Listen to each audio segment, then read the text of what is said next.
Emma by Jane Austen, Volume 3, Chapter 1. A very little quiet reflection was enough to satisfy Emma as to the nature of her agitation on hearing this news of Frank Churchill. She was soon convinced that it was not for herself she was feeling at all apprehensive or embarrassed. It was for him.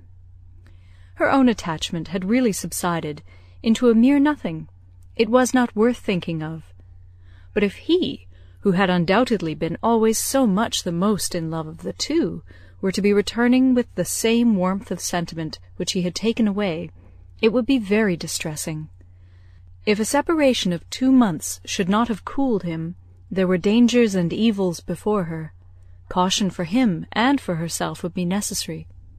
She did not mean to have her own affections entangled again, and it would be incumbent on her to avoid any encouragement of his. She wished she might be able to keep him from an absolute declaration. That would be so very painful a conclusion of their present acquaintance, and yet she could not help rather anticipating something decisive. She felt as if the spring would not pass without bringing a crisis, an event, a something to alter her present composed and tranquil state. It was not very long, though rather longer than Mr. Weston had foreseen, before she had the power of forming some opinion of Frank Churchill's feelings. The Enscombe family were not in town quite so soon as had been imagined, but he was at Highbury very soon afterwards. He rode down for a couple of hours. He could not yet do more, but as he came from Randalls immediately to Hartfield, she could then exercise all her quick observation, and speedily determine how he was influenced and how she must act. They met with the utmost friendliness. There could be no doubt of his great pleasure in seeing her, but she had an almost instant doubt of his caring for her as he had done, of his feeling the same tenderness in the same degree. She watched him well. It was a clear thing he was less in love than he had been. Absence, with the conviction probably of her indifference, had produced this very natural and very desirable effect. He was in high spirits, as ready to talk and laugh as ever, and seemed delighted to speak of his former visit, and recur to old stories, and he was not without agitation. It was not in his calmness that she read his comparative difference. He was not calm. His spirits were evidently fluttered. There was a restlessness about him. Lively as he was, it seemed a liveliness that did not satisfy himself, but what decided her belief on the subject was his staying only a quarter of an hour, and hurrying away to make other calls in Highbury. He had seen a group of old acquaintance in the street as he passed. He had not stopped, he would not stop for more than a word, but he had the vanity to think they would be disappointed if he did not call, and much as he wished to stay longer at Hartfield, he must hurry off. She had no doubt as to his being less in love, but neither his agitated spirits nor his hurrying away seemed like a perfect cure, and she was rather inclined to think it implied a dread of her returning power, and a discreet resolution of not trusting himself with her long. This was the only visit from Frank Churchill in the course of 10 days. He was often hoping, intending to come, but was always prevented. His aunt could not bear to have him leave her. Such was his own account at Randalls. If he were quite sincere, if he really tried to come, it was to be inferred that Mrs. Churchill's removal to London had been of no service to the wilful or nervous part of her disorder. That she was really ill was very certain. He had declared himself convinced of it at Randalls. Though much might be fancy, he could not doubt, when he looked back, that she was in a weaker state of health than she had been half a year ago. He did not believe it to proceed from anything that care and medicine might not remove, or at least that she might not have many years of existence before her, but he could not be prevailed on by all his father's doubts to say that her complaints were merely imaginary, or that she was as strong as ever. It soon appeared that London was not the place for her. She could not endure its noise. Her nerves were under continual irritation and suffering, and by the 10 days' end her nephew's letter to Randalls communicated a change of plan. They were going to remove immediately to Richmond. Mrs. Churchill had been recommended to the medical skill of an eminent person there, and had otherwise a fancy for the place. A ready-furnished house in a favourite spot was engaged, and much benefit expected from the change. Emma heard that Frank wrote in the highest spirits of this arrangement, and seemed most fully to appreciate the blessing of having 2 months before him of such near neighbourhood to many dear friends, for the house was taken for May and June. She was told that now he wrote with the greatest confidence of being often with them, almost as often as he could even wish. Emma saw how Mr. Weston understood these joyous prospects. He was considering her as the source of all the happiness they offered. She hoped it was not so. 2 months must bring it to the proof. Mr. Weston's own happiness was indisputable. He was quite delighted. It was the very circumstance he could have wished for. Now it would be really having Frank in their neighbourhood. What were 9 miles to a young man? An hour's ride. He would be always coming over. The difference in that respect of Richmond and London was enough to make the whole difference of seeing him always and seeing him never. 16 miles, nay, 18, it must be full 18 to Manchester Street, was a serious obstacle. Were he ever able to get away, the day would be spent in coming and returning. There was no comfort in having him in London. He might as well be at Enscombe. But Richmond was the very distance for easy intercourse. Better than nearer. One good thing was immediately brought to a certainty by this removal, the ball at the Crown. It had not been forgotten before, but it had been soon acknowledged vain to attempt to fix a day. Now, however, it was absolutely to be. Every preparation was resumed, and very soon after the Churchills had removed to Richmond, a few lines from Frank, to say that his aunt felt already much better for the change, and that he had no doubt of being able to join them for 24 hours at any given time, induced them to name as early a day as possible. Mr. Weston's ball was to be a real thing. A very few to-morrows stood between the young people of Highbury and happiness. Mr. Woodhouse was resigned. The time of year lightened the evil to him. May was better for everything than February. Mrs. Bates was engaged to spend the evening at Hartfield. James had due notice, and he sanguinely hoped that neither dear little Henry nor dear little John would have anything the matter with them while dear Emma were gone. End of Chapter 1. Emma by Jane Austen, Volume 3, Chapter 2. No misfortune occurred, again, to prevent the ball. The day approached, the day arrived, and after a morning of some anxious watching, Frank Churchill, in all the certainty of his own self, reached Randalls before dinner, and everything was safe. No second meeting had there yet been between him and Emma. The room at the Crown was to witness it, but it would be better than a common meeting in a crowd. Mr. Weston had been so very earnest in his entreaties for arriving there as soon as possible after themselves, for the purpose of taking her opinion as to the propriety and comfort of the rooms before any other persons came, that she could not refuse him, and must therefore spend some quiet interval in the young man's company. She was to convey Harriet, and they drove to the Crown in good time, the Randalls party just sufficiently before them. Frank Churchill seemed to have been on the watch, and though he did not say much, his eyes declared that he meant to have a delightful evening. They all walked about together, to see that everything was as it should be, and within a few minutes were joined by the contents of another carriage, which Emma could not hear the sound of at first without great surprise. "So unreasonably early!" she was going to exclaim, but presently found that it was a family of old friends who were coming, like herself, by particular desire to help Mr. Weston's judgment, and they were so very closely followed by another carriage of cousins, who had been entreated to come early with the same distinguishing earnestness, on the same errand, that it seemed as if half the company might soon be collected together for the purpose of preparatory inspection. Emma perceived that her taste was not the only taste on which Mr. Weston depended, and felt that to be the favourite and intimate of a man who had so many intimates and confidants was not the very first distinction in the scale of vanity. She liked his open manners, but a little less of open-heartedness would have made him a higher character. General benevolence, but not general friendship, made a man what he ought to be. She could fancy such a man. The whole party walked about, and looked, and praised again, and then, having nothing else to do, formed a sort of half-circle round the fire, to observe in their various modes, till other subjects were started, that, though May, a fire in the evening was still very pleasant.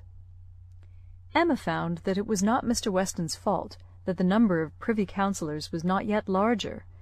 They had stopped at Mrs. Bates's door to offer the use of their carriage, but the aunt and niece were to be brought by the Eltons. Frank was standing by her, but not steadily. There was a restlessness which showed a mind not at ease. He was looking about, he was going to the door, he was watching for the sound of other carriages, impatient to begin, or afraid of being always near her. Mrs. Elton was spoken of. "I think she must be here soon," said he. "I have a great curiosity to see Mrs. Elton. I have heard so much of her. It cannot be long, I think, before she comes." A carriage was heard. He was on the move immediately, but coming back said, "I am forgetting that I am not acquainted with her. I have never seen either Mr. or Mrs. Elton. I have no business to put myself forward."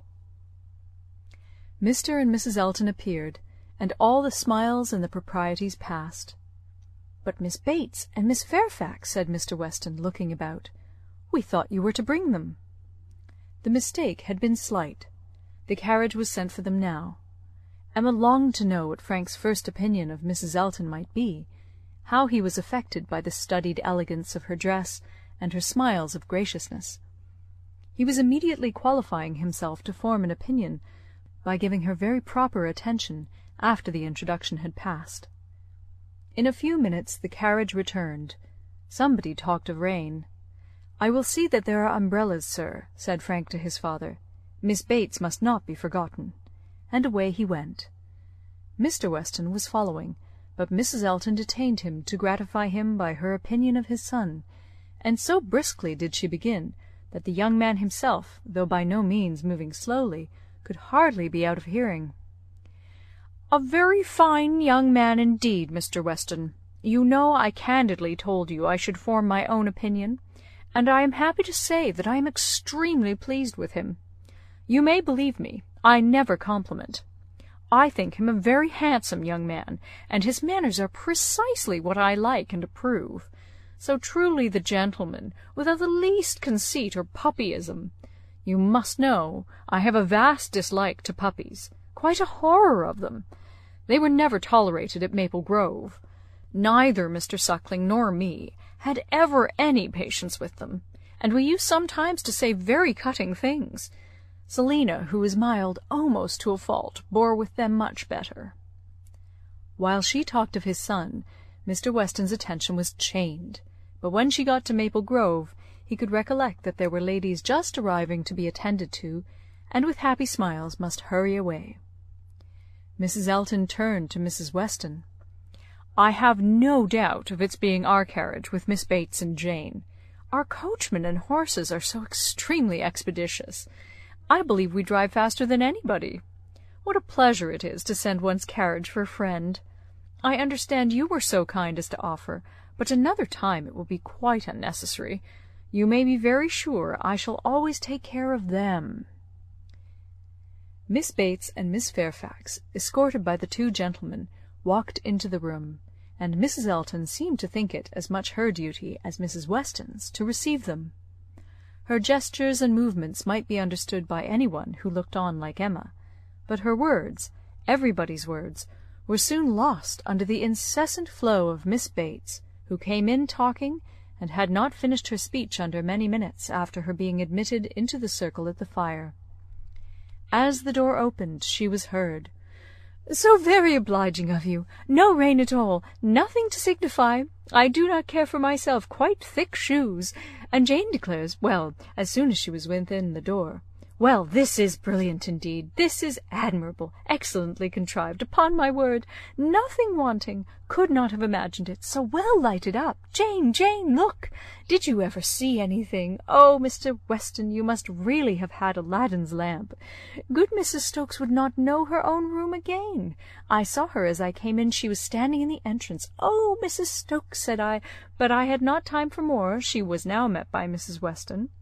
"Very well, I thank you, Mum. I hope you are quite well. Very happy to hear it. So afraid you might have a headache, seeing you pass by so often, and knowing how much trouble you must have. Delighted to hear it, indeed. Ah, dear Mrs. Elton, so obliged to you for the carriage. Excellent time. Jane and I quite ready. Didn't keep the horses a moment. Most comfortable carriage. Oh, and I am sure our thanks are due to you, Mrs. Weston, on that score. Mrs. Elton had most kindly sent Jane a note, or we should have been. But 2 such offers in one day. Never were such neighbours, I said to my mother. Upon my word, ma'am. Thank you, my mother is remarkably well. Gone to Mr. Woodhouse's. I made her take her shawl, for the evenings are not warm. Her large, new shawl, Mrs. Dixon's wedding present. So kind of her to think of my mother. Bought at Weymouth, you know, Mr. Dixon's choice. There were 3 others, Jane says, which they hesitated about some time. Colonel Campbell rather preferred an olive. My dear Jane, are you sure you did not wet your feet? It was but a drop or 2, but I am so afraid. But Mr. Frank Churchill was so extremely... And there was a mat to step upon. I shall never forget his extreme politeness. Oh, Mr. Frank Churchill, I must tell you my mother's spectacles have never been in fault since. The rivet never came out again. My mother often talks of your good nature. Does not she, Jane? Do not we often talk of Mr. Frank Churchill? Ah, here's Miss Woodhouse. Dear Miss Woodhouse, how do you do? Very well, I thank you, quite well. This is meeting quite in fairyland. Such a transformation. Must not compliment, I know, eyeing Emma most complacently.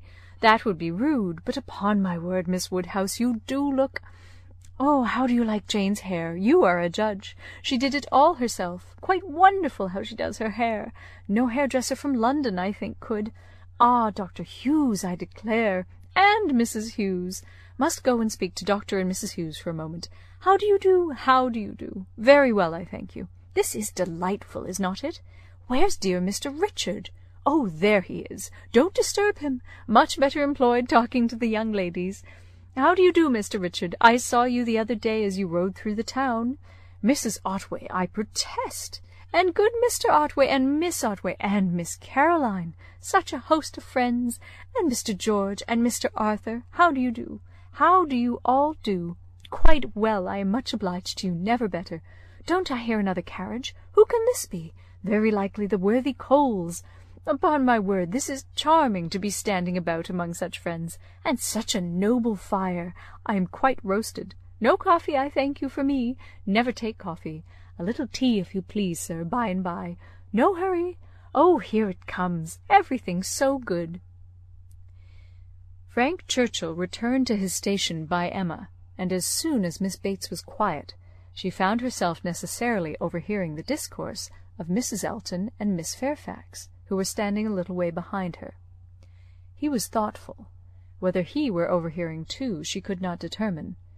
After a good many compliments to Jane on her dress and look, compliments very quietly and properly taken, Mrs. Elton was evidently wanting to be complimented herself, and it was, "How do you like my gown? How do you like my trimming? How has Wright done my hair?" with many other relative questions, all answered with patient politeness. Mrs. Elton then said, "Nobody can think less of dress in general than I do, but upon such an occasion as this, when everybody's eyes are so much upon me, and in compliment to the Westons, who I have no doubt are giving this ball chiefly to do me honour, I would not wish to be inferior to others, and I see very few pearls in the room except mine. So Frank Churchill is a capital dancer, I understand. We shall see if our styles suit. A fine young man certainly is Frank Churchill. I like him very well." At this moment Frank began talking so vigorously that Emma could not but imagine he had overheard his own praises, and did not want to hear more, and the voices of the ladies were drowned for a while, till another suspension brought Mrs. Elton's tones again distinctly forward. Mr. Elton had just joined them, and his wife was exclaiming, "Oh, you have found us out at last, have you, in our seclusion? I was this moment telling Jane. I thought you would begin to be impatient for tidings of us." "Jane," repeated Frank Churchill, with a look of surprise and displeasure. "That is easy, but Miss Fairfax does not disapprove it, I suppose." "How do you like Mrs. Elton?" said Emma in a whisper. "Not at all." "You are ungrateful." "Ungrateful? What do you mean?" Then changing from a frown to a smile, "No, do not tell me. I do not want to know what you mean. Where is my father? When are we to begin dancing?" Emma could hardly understand him. He seemed in an odd humour. He walked off to find his father, but was quickly back again with both Mr. and Mrs. Weston. He had met with them in a little perplexity, which must be laid before Emma. It had just occurred to Mrs. Weston that Mrs. Elton must be asked to begin the ball, that she would expect it, which interfered with all their wishes of giving Emma that distinction. Emma heard the sad truth with fortitude. "And what are we to do for a proper partner for her?" said Mr. Weston. "She will think Frank ought to ask her." Frank turned instantly to Emma, to claim her former promise, and boasted himself an engaged man, which his father looked his most perfect approbation of; and it then appeared that Mrs. Weston was wanting him to dance with Mrs. Elton himself, and that their business was to help to persuade him into it, which was done pretty soon. Mr. Weston and Mrs. Elton led the way. Mr. Frank Churchill and Miss Woodhouse followed. Emma must submit to stand second to Mrs. Elton, though she had always considered the ball as peculiarly for her. It was almost enough to make her think of marrying. Mrs. Elton had undoubtedly the advantage, at this time, in vanity completely gratified, for though she had intended to begin with Frank Churchill, she could not lose by the change. Mr. Weston might be his son's superior. In spite of this little rub, however, Emma was smiling with enjoyment, delighted to see the respectable length of the set as it was forming, and to feel that she had so many hours of unusual festivity before her. She was more disturbed by Mr. Knightley's not dancing than by anything else. There he was, among the standers-by, where he ought not to be. He ought to be dancing, not classing himself with the husbands and fathers and whist players who were pretending to feel an interest in the dance till their rubbers were made up. So young as he looked, he could not have appeared to greater advantage perhaps anywhere than where he had placed himself. His tall, firm, upright figure among the bulky forms and stooping shoulders of the elderly men was such as Emma felt must draw everybody's eyes, and excepting her own partner, there was not one among the whole row of young men who could be compared with him. He moved a few steps nearer, and those few steps were enough to prove, in how gentlemanlike a manner, with what natural grace he must have danced, would he but take the trouble. Whenever she caught his eye, she forced him to smile, but in general he was looking grave. She wished he could love a ballroom better, and could like Frank Churchill better. He seemed often observing her. She must not flatter herself that he thought of her dancing, but if he were criticising her behaviour, she did not feel afraid. There was nothing like flirtation between her and her partner. They seemed more like cheerful, easy friends than lovers. That Frank Churchill thought less of her than he had done was indubitable. The ball proceeded pleasantly. The anxious cares, the incessant attentions of Mrs. Weston were not thrown away. Everybody seemed happy, and the praise of being a delightful ball, which is seldom bestowed till after a ball has ceased to be, was repeatedly given in the very beginning of the existence of this. Of very important, very recordable events, it was not more productive than such meetings usually are. There was one, however, which Emma thought something of. The 2 last dances before supper were begun, and Harriet had no partner, the only young lady sitting down.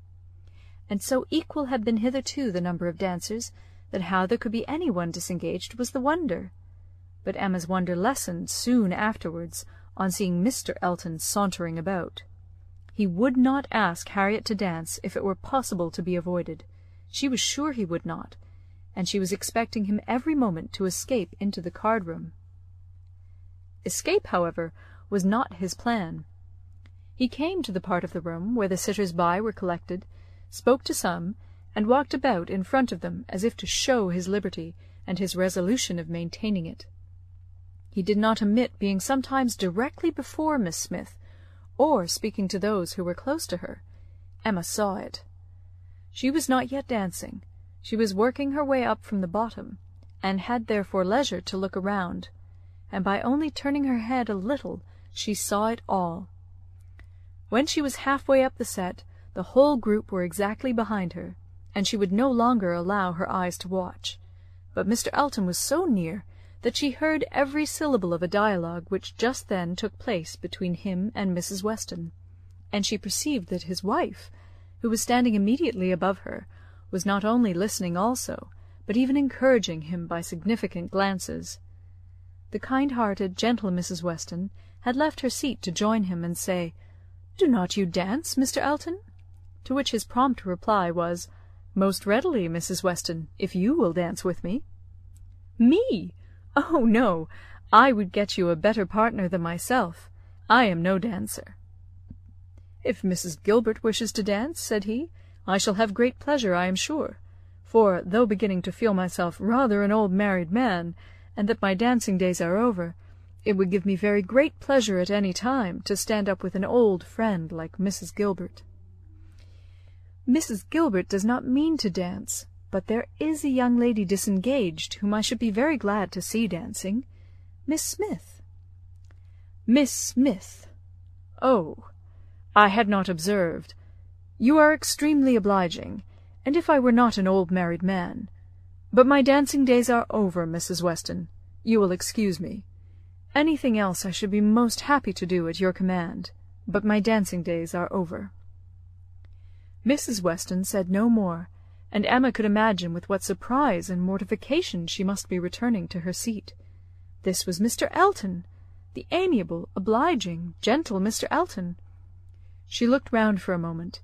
He had joined Mr. Knightley at a little distance, and was arranging himself for settled conversation, while smiles of high glee passed between him and his wife. She would not look again. Her heart was in a glow, and she feared her face might be as hot.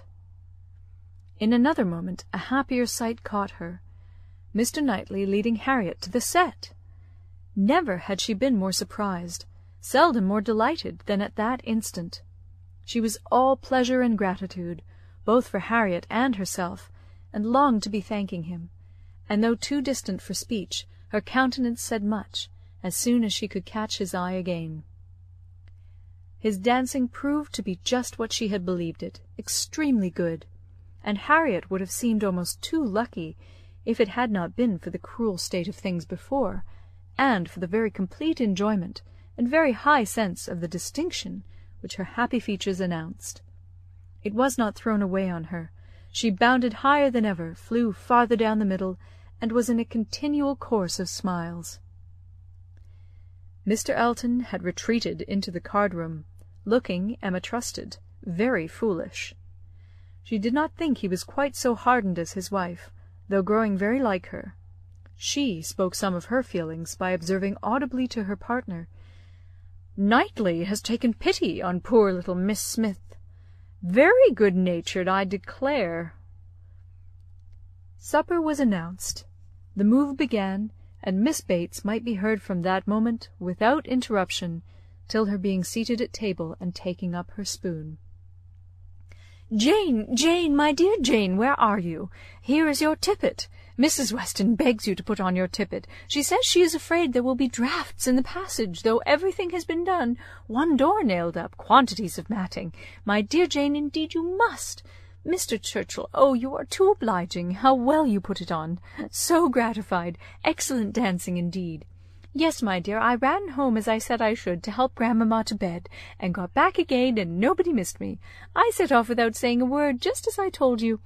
Grandmamma was quite well, and a charming evening with Mr. Woodhouse, a vast deal of chat and backgammon. Tea was made downstairs, biscuits and baked apples and wine before she came away. Amazing luck in some of her throws. And she inquired a great deal about you, how you were amused, and who were your partners. Oh, said I shall not forestall Jane. I left her dancing with Mr. George Otway. She will love to tell you all about it herself to-morrow. Her first partner was Mr. Elton. I do not know who will ask her next. Perhaps Mr. William Cox. Oh, my dear sir, you are too obliging. Is there nobody you would not rather? I am not helpless. Oh, sir, you are most kind. Upon my word, Jane on one arm and me on the other. Stop, stop, let us stand a little back. Mrs. Elton is going. Dear Mrs. Elton, how elegant she looks! Beautiful lace. Now we all follow in her train. Quite the queen of the evening. Well, here we are at the passage. 2 steps, Jane. Take care of the 2 steps. Oh, no, there is but 1. Well, I was persuaded there were 2. How very odd! I was convinced there were 2, and there is but 1. I never saw anything equal to the comfort and style. Candles everywhere. I was telling you of your grandmamma, Jane. There was little disappointment. The baked apples and biscuits, excellent in their way, you know, but there was a delicate fricassee of sweetbread, and some asparagus brought in at first, and good Mr. Woodhouse, not thinking the asparagus quite boiled enough, sent it all out again. Now there is nothing grandmamma loves better than sweetbread and asparagus, so she was rather disappointed. But we agreed we would not speak of it to anybody, for fear of its getting round to dear Miss Woodhouse, who would be so very much concerned. Well, this is brilliant. I am all amazement. Could not have supposed anything. Such elegance and profusion. I have seen nothing like it since— Well, where shall we sit? Where shall we sit? Anywhere, so that Jane is not in a draught. Where I sit is of no consequence. Oh, do you recommend this side? Well, I am sure Mr. Churchill, only it seems too good. But just as you please. What you direct in this house cannot be wrong. Dear Jane, how shall we ever recollect half the dishes for grandmamma? Soup, too! Bless me! I should not be helped so soon, but it smells most excellent, and I cannot help beginning.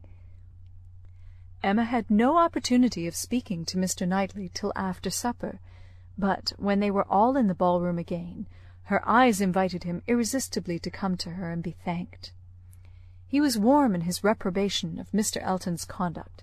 It had been unpardonable rudeness, and Mrs. Elton's looks also received the due share of censure. "They aimed at wounding more than Harriet," said he. "Emma, why is it that they are your enemies?" He looked with smiling penetration, and on receiving no answer, added, "She ought not to be angry with you, I suspect, whatever he may be. To that surmise you say nothing, of course.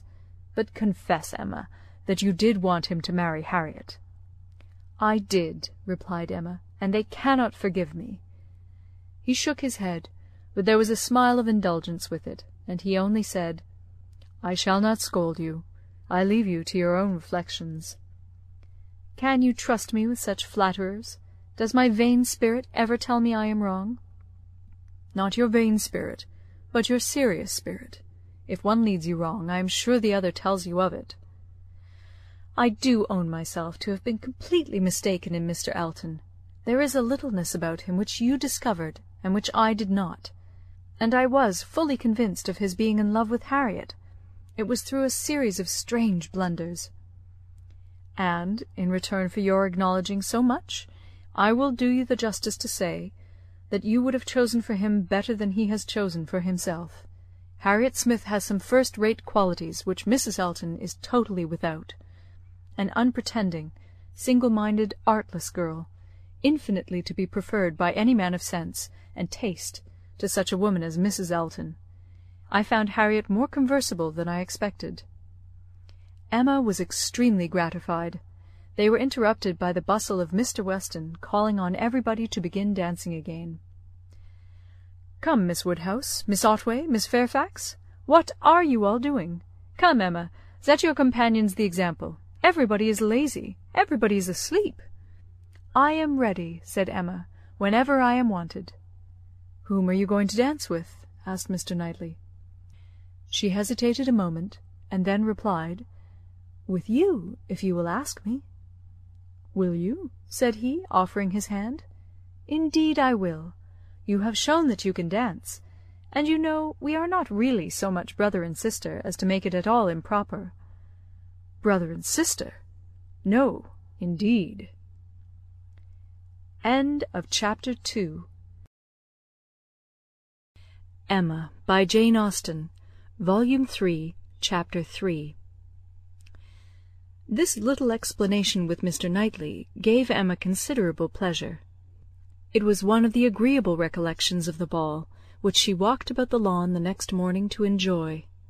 She was extremely glad that they had come to so good an understanding respecting the Eltons, and that their opinions of both husband and wife were so much alike, and his praise of Harriet his concession in her favour was peculiarly gratifying. The impertinence of the Eltons, which for a few minutes had threatened to ruin the rest of her evening, had been the occasion of some of its highest satisfactions, and she looked forward to another happy result, the cure of Harriet's infatuation. From Harriet's manner of speaking of the circumstance before they quitted the ball-room, she had strong hopes. It seemed as if her eyes were suddenly opened, and she were enabled to see that Mr. Elton was not the superior creature she had believed him. The fever was over, and Emma could harbour little fear of the pulse being quickened again by injurious courtesy. She depended on the evil feelings of the Eltons for supplying all the discipline of pointed neglect that could be farther requisite. Harriet rational, Frank Churchill not too much in love, and Mr. Knightley not wanting to quarrel with her, how very happy a summer must be before her! She was not to see Frank Churchill this morning. He had told her that he could not allow himself the pleasure of stopping at Hartfield, as he was to be at home by the middle of the day. She did not regret it.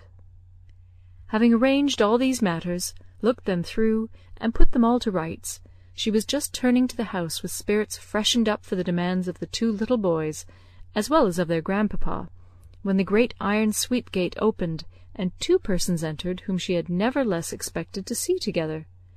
Frank Churchill, with Harriet leaning on his arm. Actually Harriet! A moment sufficed to convince her that something extraordinary had happened. Harriet looked white and frightened, and he was trying to cheer her. The iron gates and the front door were not 20 yards asunder. They were all three soon in the hall, and Harriet immediately sinking into a chair, fainted away. A young lady who faints must be recovered. Questions must be answered, and surprises be explained. Such events are very interesting, but the suspense of them cannot last long. A few minutes made Emma acquainted with the whole. Miss Smith and Miss Bickerton, another parlour-boarder at Mrs. Goddard's, who had been also at the ball, had walked out together, and taken a road, the Richmond road, which, though apparently public enough for safety, had led them into alarm. About half a mile beyond Highbury, making a sudden turn, and deeply shaded by elms on each side, it became for a considerable stretch very retired, and when the young ladies had advanced some way into it, they had suddenly perceived at a small distance before them, on a broader patch of greensward by the side, a party of gipsies. A child on the watch came towards them to beg, and Miss Bickerton, excessively frightened, gave a great scream, and calling on Harriet to follow her, ran up a steep bank, cleared a slight hedge at the top, and made the best of her way by a short cut back to Highbury. But poor Harriet could not follow. She had suffered very much from cramp after dancing, and her first attempt to mount the bank brought on such a return of it as made her absolutely powerless. And in this state, and exceedingly terrified, she had been obliged to remain. How the trampers might have behaved, had the young ladies been more courageous, must be doubtful, but such an invitation for attack could not be resisted, and Harriet was soon assailed by 6 children, headed by a stout woman and a great boy, all clamorous and impertinent in look, though not absolutely in word. More and more frightened, she immediately promised them money, and taking out her purse gave them a shilling, and begged them not to want more, or to use her ill. She was then able to walk, though but slowly, and was moving away, but her terror and her purse were too tempting, and she was followed, or rather surrounded, by the whole gang, demanding more. In this state Frank Churchill had found her, she trembling and conditioning, they loud and insolent. By a most fortunate chance his leaving Highbury had been delayed so as to bring him to her assistance at this critical moment. The pleasantness of the morning had induced him to walk forward, and leave his horses to meet him by another road, a mile or two beyond Highbury, and happening to have borrowed a pair of scissors the night before of Miss Bates, and to have forgotten to restore them, he had been obliged to stop at her door and go in for a few minutes. He was therefore later than he had intended, and being on foot was unseen by the whole party till almost close to them. The terror which the woman and boy had been creating in Harriet was then their own portion. He had left them completely frightened, and Harriet, eagerly clinging to him, and hardly able to speak, had just strength enough to reach Hartfield before her spirits were quite overcome. It was his idea to bring her to Hartfield. He had thought of no other place. This was the amount of the whole story, of his communication and of Harriet's, as soon as she had recovered her senses and speech. He dared not stay longer than to see her well. These several delays left him not another minute to lose, and Emma engaging to give assurance of her safety to Mrs. Goddard, and notice of there being such a set of people in the neighbourhood to Mr. Knightley, he set off with all the grateful blessings that she could utter for her friend and herself. Such an adventure as this, a fine young man and a lovely young woman thrown together in such a way, could hardly fail of suggesting certain ideas to the coldest heart and the steadiest brain. So Emma thought, at least.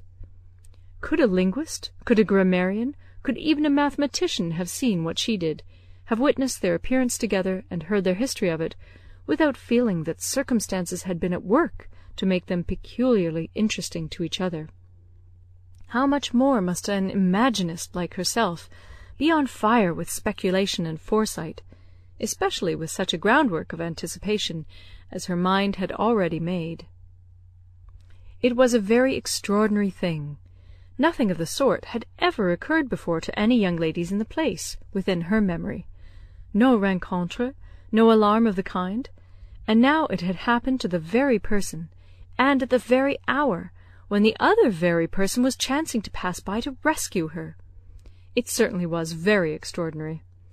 And knowing, as she did, the favourable state of mind of each at this period, it struck her the more. He was wishing to get the better of his attachment to herself, she just recovering from her mania for Mr. Elton. It seemed as if everything united to promise the most interesting consequences. It was not possible that the occurrence should not be strongly recommending each to the other. In the few minutes' conversation which she had yet had with him, while Harriet had been partially insensible, he had spoken of her terror, her naivete, her fervour as she seized and clung to his arm, with a sensibility amused and delighted; and just at last, after Harriet's own account had been given, he had expressed his indignation at the abominable folly of Miss Bickerton in the warmest terms. Everything was to take its natural course, however, neither impelled nor assisted. She would not stir a step, nor drop a hint. No, she had had enough of interference. There could be no harm in a scheme, a mere passive scheme. It was no more than a wish. Beyond it she would on no account proceed. Emma's first resolution was to keep her father from the knowledge of what had passed, aware of the anxiety and alarm it would occasion; but she soon felt that concealment must be impossible. Within half an hour it was known all over Highbury. It was the very event to engage those who talk most, the young and the low, and all the youth and servants in the place were soon in the happiness of frightful news. The last night's ball seemed lost in the gipsies. Poor Mr. Woodhouse trembled as he sat, and, as Emma had foreseen, would scarcely be satisfied without their promising never to go beyond the shrubbery again. It was some comfort to him that many inquiries after himself and Miss Woodhouse, for his neighbours knew that he loved to be inquired after, as well as Miss Smith, were coming in during the rest of the day, and he had the pleasure of returning for answer that they were all very indifferent, which, though not exactly true, for she was perfectly well, and Harriet not much otherwise, Emma would not interfere with. She had an unhappy state of health in general for the child of such a man, for she hardly knew what indisposition was, and if he did not invent illnesses for her, she could make no figure in a message. The gipsies did not wait for the operations of justice. They took themselves off in a hurry. The young ladies of Highbury might have walked again in safety before their panic began, and the whole history dwindled soon into a matter of little importance but to Emma and her nephews. In her imagination it maintained its ground, and Henry and John was still asking every day for the story of Harriet and the gipsies, and still tenaciously setting her right if she varied in the slightest particular from the original recital. End of Chapter 3. Emma by Jane Austen, Volume 3, Chapter 4. A very few days had passed after this adventure, when Harriet came one morning to Emma with a small parcel in her hand, and after sitting down and hesitating, thus began: "Miss Woodhouse, if you are at leisure, I have something that I should like to tell you, a sort of confession to make, and then, you know, it will be over." Emma was a good deal surprised, but begged her to speak. There was a seriousness in Harriet's manner which prepared her, quite as much as her words, for something more than ordinary. "It is my duty, and I am sure it is my wish," she continued, "to have no reserves with you on this subject. As I am happily quite an altered creature in one respect, it is very fit that you should have the satisfaction of knowing it. I do not want to say more than is necessary. I am too much ashamed of having given way as I have done, and I dare say you understand me." "Yes," said Emma, "I hope I do." "How could I so long a time be fancying myself?" cried Harriet warmly. "It seems like madness. I can see nothing at all extraordinary in him now. I do not care whether I meet him or not, except that of the two I had rather not see him, and indeed I would go any distance round to avoid him. But I do not envy his wife in the least. I neither admire her nor envy her, as I have done. She is very charming, I dare say, and all that, but I think her very ill-tempered and disagreeable. I shall never forget her look the other night. However, I assure you, Miss Woodhouse, I wish her no evil. No, let them be ever so happy together, it will not give me another moment's pang.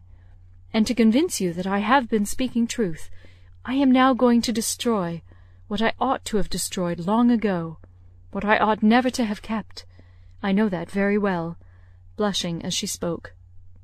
"However, now I will destroy it all, and it is my particular wish to do it in your presence, that you may see how rational I am grown. Cannot you guess what this parcel holds?" said she, with a conscious look. "Not the least in the world. Did he ever give you anything?" "No, I cannot call them gifts, but they are things that I valued very much." She held the parcel towards her, and Emma read the words, "Most precious treasures," on the top. Her curiosity was greatly excited. Harriet unfolded the parcel, and she looked on with impatience. With an abundance of silver paper was a pretty little Tunbridge ware box, which Harriet opened.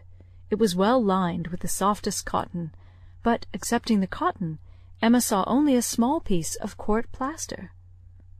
"Now," said Harriet, "you must recollect." "No, indeed I do not." "Dear me! I should not have thought it possible you could forget what passed in this very room about court plaster, one of the very last times we ever met in it. It was but a very few days before I had my sore throat, just before Mr. and Mrs. John Knightley came, I think the very evening. Do not you remember his cutting his finger with your new penknife, and your recommending court plaster? But, as you had none about you, and knew I had, you desired me to supply him, and so I took mine out and cut him a piece, but it was a great deal too large, and he cut it smaller, and kept playing some time with what was left before he gave it back to me, and so then, in my nonsense, I could not help making a treasure of it, so I put it by, never to be used, and looked at it now and then as a great treat." "My dearest Harriet," cried Emma, putting her hand before her face and jumping up, "oh, you make me more ashamed of myself than I can bear. Remember it! I remember it all now, all except your saving this relic. I knew nothing of that till this moment. But the cutting the finger, and my recommending court plaster, and saying I had none about me. Oh, my sins, my sins! And I had plenty all the while in my pocket, one of my senseless tricks. I deserve to be under a continual blush all the rest of my life. Well," sitting down again, "go on. What else?" "And had you really some at hand yourself? I am sure I never suspected it, you did it so naturally." "And so you actually put this piece of court plaster by for his sake," said Emma, recovering from her state of shame, and feeling divided between wonder and amusement. And secretly she added to herself, "Lord bless me! When should I ever have thought of putting by in cotton a piece of court plaster that Frank Churchill had been pulling about? I never was equal to this." "Here," resumed Harriet, turning to her box again, "here is something still more valuable. I mean, that has been more valuable, because this is what did really once belong to him, which the court plaster never did." Emma was quite eager to see this superior treasure. It was the end of an old pencil, the part without any lead. "This was really his," said Harriet. "Do not you remember one morning? No, I dare say you do not. But one morning, I forget exactly the day, but perhaps it was the Tuesday or Wednesday before that evening, he wanted to make a memorandum in his pocket-book. It was about spruce beer. Mr. Knightley had been telling him something about brewing spruce beer, and he wanted to put it down. But when he took out his pencil, there was so little lead that he soon cut it all away, and it would not do. So you lent him another, and this was left upon the table as good for nothing. But I kept my eye on it, and, as soon as I dared, caught it up, and never parted with it again from that moment." "I do remember it," cried Emma. "I perfectly remember it. Talking about spruce beer. Oh, yes. Mr. Knightley and I both saying we liked it, and Mr. Elton seeming resolved to learn to like it too. I perfectly remember it. Stop. Mr. Knightley was standing just here, was not he? I have an idea he was standing just here." "Ah, I do not know. I cannot recollect. It is very odd, but I cannot recollect. Mr. Elton was sitting here, I remember, much about where I am now." "Well, go on." "Oh, that's all. I have nothing more to show you, or to say, except that I am now going to throw them both behind the fire, and I wish you to see me do it." "My poor dear Harriet! And have you actually found happiness in treasuring up these things?" "Yes, simpleton as I was. But I am quite ashamed of it now, and wish I could forget as easily as I can burn them. It was very wrong of me, you know, to keep any remembrances after he was married. I knew it was, but had not resolution enough to part with them." "But, Harriet, is it necessary to burn the court plaster? I have not a word to say for the bit of old pencil, but the court plaster might be useful." "I shall be happier to burn it," replied Harriet. "It has a disagreeable look to me. I must get rid of everything. There it goes, and there is an end, thank heaven, of Mr. Elton."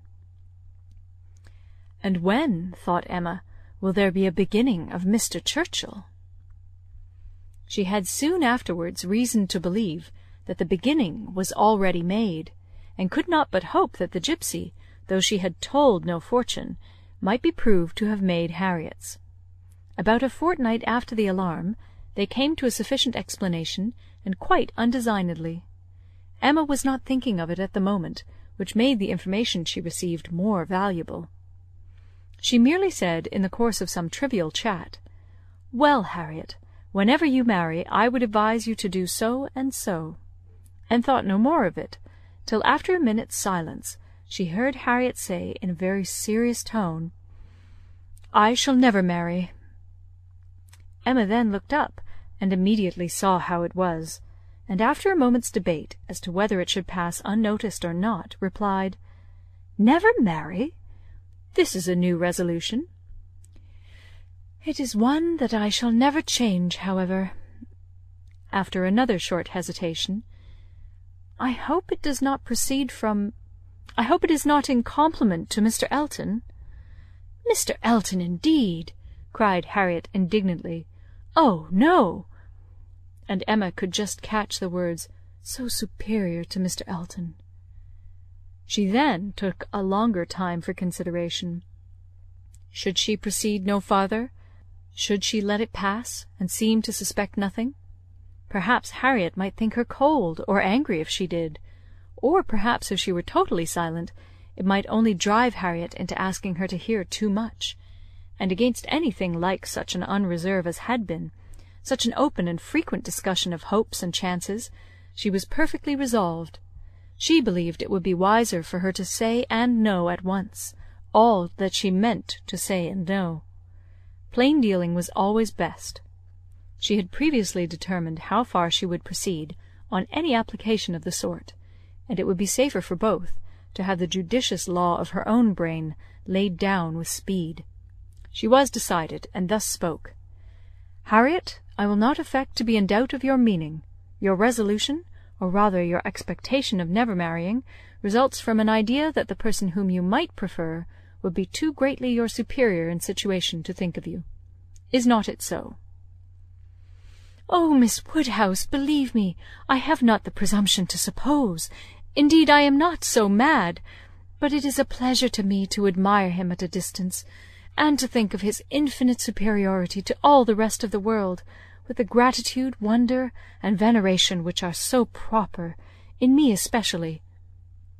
"I am not at all surprised at you, Harriet. The service he rendered you was enough to warm your heart." "Service! Oh, it was such an inexpressible obligation!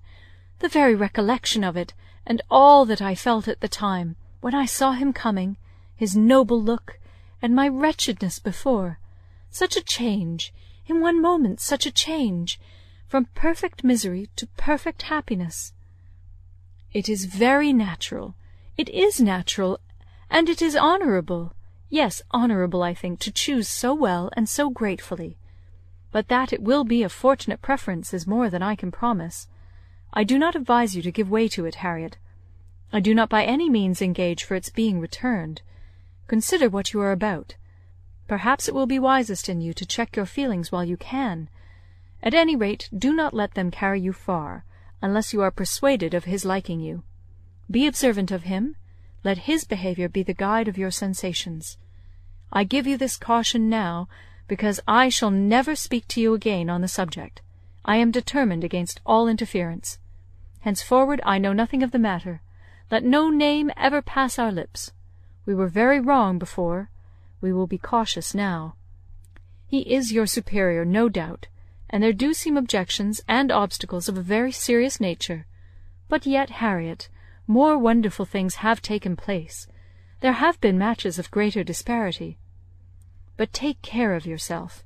I would not have you too sanguine, though, however it may end, be assured your raising your thoughts to him is a mark of good taste which I shall always know how to value." Harriet kissed her hand in silent and submissive gratitude. Emma was very decided in thinking such an attachment no bad thing for her friend. Its tendency would be to raise and refine her mind, and it must be saving her from the danger of degradation. Chapter 4. Emma, by Jane Austen, Volume 3, Chapter 5. In this state of schemes and hopes and connivance, June opened upon Hartfield. To Highbury in general it brought no material change. The Eltons were still talking of a visit from the Sucklings, and of the use to be made of their barouche landau, and Jane Fairfax was still at her grandmother's, and as the return of the Campbells from Ireland was again delayed, and August instead of midsummer fixed for it, she was likely to remain there full 2 months longer, provided at least she were able to defeat Mrs. Elton's activity in her service, and save herself from being hurried into a delightful situation against her will. Mr. Knightley, who, for some reason best known to himself, had certainly taken an early dislike to Frank Churchill, was only growing to dislike him more.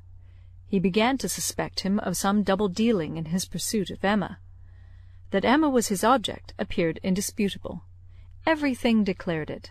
His own attentions, his father's hints, his mother-in-law's guarded silence, it was all in unison. Words, conduct, discretion, and indiscretion told the same story. But while so many were devoting him to Emma, and Emma herself making him over to Harriet, Mr. Knightley began to suspect him of some inclination to trifle with Jane Fairfax. He could not understand it, but there were symptoms of intelligence between them. He thought so at least. Symptoms of admiration on his side, which, having once observed, he could not persuade himself to think entirely void of meaning, however he might wish to escape any of Emma's errors of imagination. She was not present when the suspicion first arose. He was dining with the Randalls family, and Jane at the Eltons, and he had seen a look, more than a single look, at Miss Fairfax, which, from the admirer of Miss Woodhouse, seemed somewhat out of place. When he was again in their company, he could not help remembering what he had seen, nor could he avoid observations which, unless it were like Cowper and his fire at twilight, myself creating what I saw, brought him yet stronger suspicion of there being a something of private liking, of private understanding even, between Frank Churchill and Jane. He had walked up one day after dinner, as he very often did, to spend his evening at Hartfield. Emma and Harriet were going to walk. He joined them, and on returning they fell in with a larger party, who, like themselves, judged it wisest to take their exercise early, as the weather threatened rain. Mr. and Mrs. Weston and their son, Miss Bates and her niece, who had accidentally met. They all united, and, on reaching Hartfield gates, Emma, who knew it was exactly the sort of visiting that would be welcome to her father, pressed them all to go in and drink tea with him. The Randalls party agreed to it immediately, and after a pretty long speech from Miss Bates, which few persons listened to, she also found it possible to accept dear Miss Woodhouse's most obliging invitation. As they were turning into the grounds, Mr. Perry passed by on horseback. The gentleman spoke of his horse. "By the by," said Frank Churchill to Mrs. Weston presently, "what became of Mr. Perry's plan of setting up his carriage?" Mrs. Weston looked surprised, and said, "I did not know that he ever had any such plan." "Nay, I had it from you. You wrote me word of it 3 months ago." "Me? Impossible!" "Indeed you did. I remember it perfectly. You mentioned it as what was certainly to be very soon. Mrs. Perry had told somebody, and was extremely happy about it. It was owing to her persuasion, as she thought his being out in bad weather did him a great deal of harm. You must remember it now." "Upon my word, I never heard of it till this moment." "Never? Really? Never? Bless me! How could it be? Then I must have dreamt it.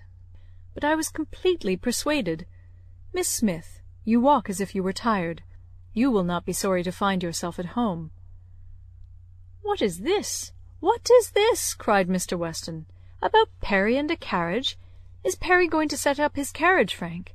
I am glad he can afford it. You had it from himself, had you?" "No, sir," replied his son, laughing. "I seem to have had it from nobody.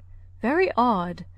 I really was persuaded of Mrs. Weston's having mentioned it in one of her letters to Enscombe many weeks ago, with all these particulars. But as she declares she never heard a syllable of it before, of course it must have been a dream. I am a great dreamer. I dream of everybody at Highbury when I am away. And when I have gone through my particular friends, then I begin dreaming of Mr. and Mrs. Perry." "It is odd, though," observed his father, "that you should have had such a regular connected dream about people whom it was not very likely you should be thinking of at Enscombe. Perry setting up his carriage, and his wife's persuading him to it, out of care for his health. Just what will happen, I have no doubt, some time or other, only a little premature. What an air of probability sometimes runs through a dream! And at others, what a heap of absurdities it is! Well, Frank, your dream certainly shows that Highbury is in your thoughts when you are absent. Emma, you are a great dreamer, I think?" Emma was out of hearing. She had hurried on before her guests to prepare her father for their appearance, and was beyond the reach of Mr. Weston's hint. "Why, to own the truth," cried Miss Bates, who had been trying in vain to be heard the last 2 minutes, "if I must speak on this subject, there is no denying that Mr. Frank Churchill might have— I do not mean to say that he did not dream it. I am sure I have sometimes the oddest dreams in the world. But if I am questioned about it, I must acknowledge that there was such an idea last spring, for Mrs. Perry herself mentioned it to my mother, and the Coles knew of it as well as ourselves, but it was quite a secret, known to nobody else, and only thought of about 3 days.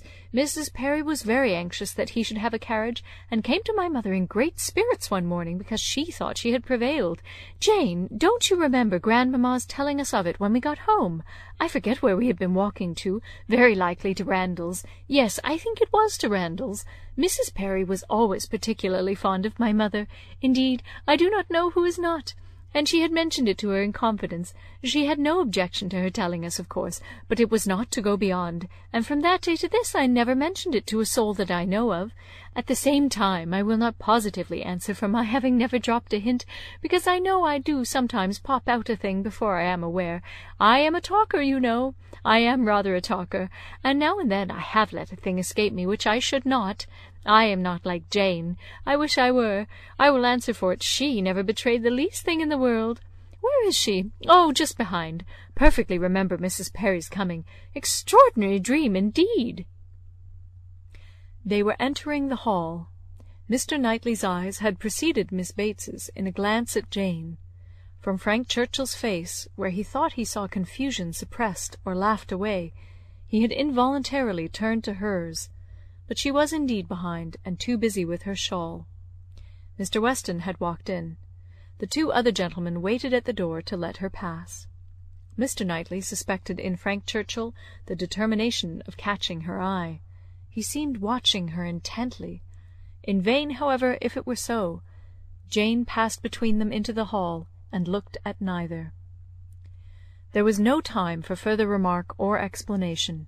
The dream must be borne with, and Mr. Knightley must take his seat with the rest, round the large modern circular table which Emma had introduced at Hartfield, and which none but Emma could have had power to place there, and persuade her father to use, instead of the small-sized Pembroke, on which 2 of his daily meals had for 40 years been crowded. Tea passed pleasantly, and nobody seemed in a hurry to move. "Miss Woodhouse," said Frank Churchill, after examining a table behind him, which he could reach as he sat, "have your nephews taken away their alphabets, their box of letters? It used to stand here. Where is it? This is a sort of dull-looking evening, that ought to be treated rather as winter than summer. We had great amusement with those letters one morning. I want to puzzle you again." Emma was pleased with the thought, and producing the box, the table was quickly scattered over with alphabets, which no one seemed so much disposed to employ as their 2 selves. They were rapidly forming words for each other, or for anybody else who would be puzzled. The quietness of the game made it particularly eligible for Mr. Woodhouse, who had often been distressed by the more animated sort, which Mr. Weston had occasionally introduced, and who now sat happily occupied in lamenting, with tender melancholy, over the departure of the poor little boys, or in fondly pointing out, as he took up any stray letter near him, how beautifully Emma had written it. Frank Churchill placed a word before Miss Fairfax. She gave a slight glance round the table, and applied herself to it. Frank was next to Emma, Jane opposite to them, and Mr. Knightley so placed as to see them all, and it was his object to see as much as he could, with as little apparent observation. The word was discovered, and with a faint smile pushed away. If meant to be immediately mixed with the others and buried from sight, she should have looked on the table instead of looking just across, for it was not mixed, and Harriet, eager after every fresh word, and finding out none, directly took it up and fell to work. She was sitting by Mr. Knightley, and turned to him for help. The word was blunder, and, as Harriet exultingly proclaimed it, there was a blush on Jane's cheek, which gave it a meaning not otherwise ostensible. Mr. Knightley connected it with the dream, but how it could all be was beyond his comprehension. How the delicacy, the discretion of his favourite could have been so lain asleep. He feared there must be some decided involvement. Disingenuousness and double-dealing seemed to meet him at every turn. These letters were but the vehicle for gallantry and trick. It was a child's play, chosen to conceal a deeper game on Frank Churchill's part. With great indignation did he continue to observe him, with great alarm and distrust to observe also his 2 blinded companions. He saw a short word prepared for Emma, and given to her with a look sly and demure. He saw that Emma had soon made it out, and found it highly entertaining, though it was something which she judged it proper to appear to censure, for she said, "Nonsense! For shame!" He heard Frank Churchill next say, with a glance towards Jane, "I will give it to her, shall I?" and as clearly heard Emma opposing it with eager, laughing warmth. "No, no, you must not. You shall not, indeed." It was done, however. This gallant young man, who seemed to love without feeling, and to recommend himself without complaisance, directly handed over the word to Miss Fairfax, and with a particular degree of sedate civility entreated her to study it. Mr. Knightley's excessive curiosity to know what this word might be made him seize every possible moment for darting his eye towards it, and it was not long before he saw it to be Dixon. Jane Fairfax's perception seemed to accompany his. Her comprehension was certainly more equal to the covert meaning, the superior intelligence of those 5 letters so arranged. She was evidently displeased, looked up, and seeing herself watched, blushed more deeply than he had ever perceived her, and saying only, "I did not know that proper names were allowed," pushed away the letters with even an angry spirit, and looked resolved to be engaged by no other word that could be offered. Her face was averted from those who had made the attack, and turned towards her aunt. "Ay, very true, my dear," cried the latter, though Jane had not spoken a word. "I was just going to say the same thing. It is time for us to be going, indeed. The evening is closing in, and grandmamma will be looking for us. My dear sir, you are too obliging. We really must wish you good night." Jane's alertness in moving proved her as ready as her aunt had preconceived.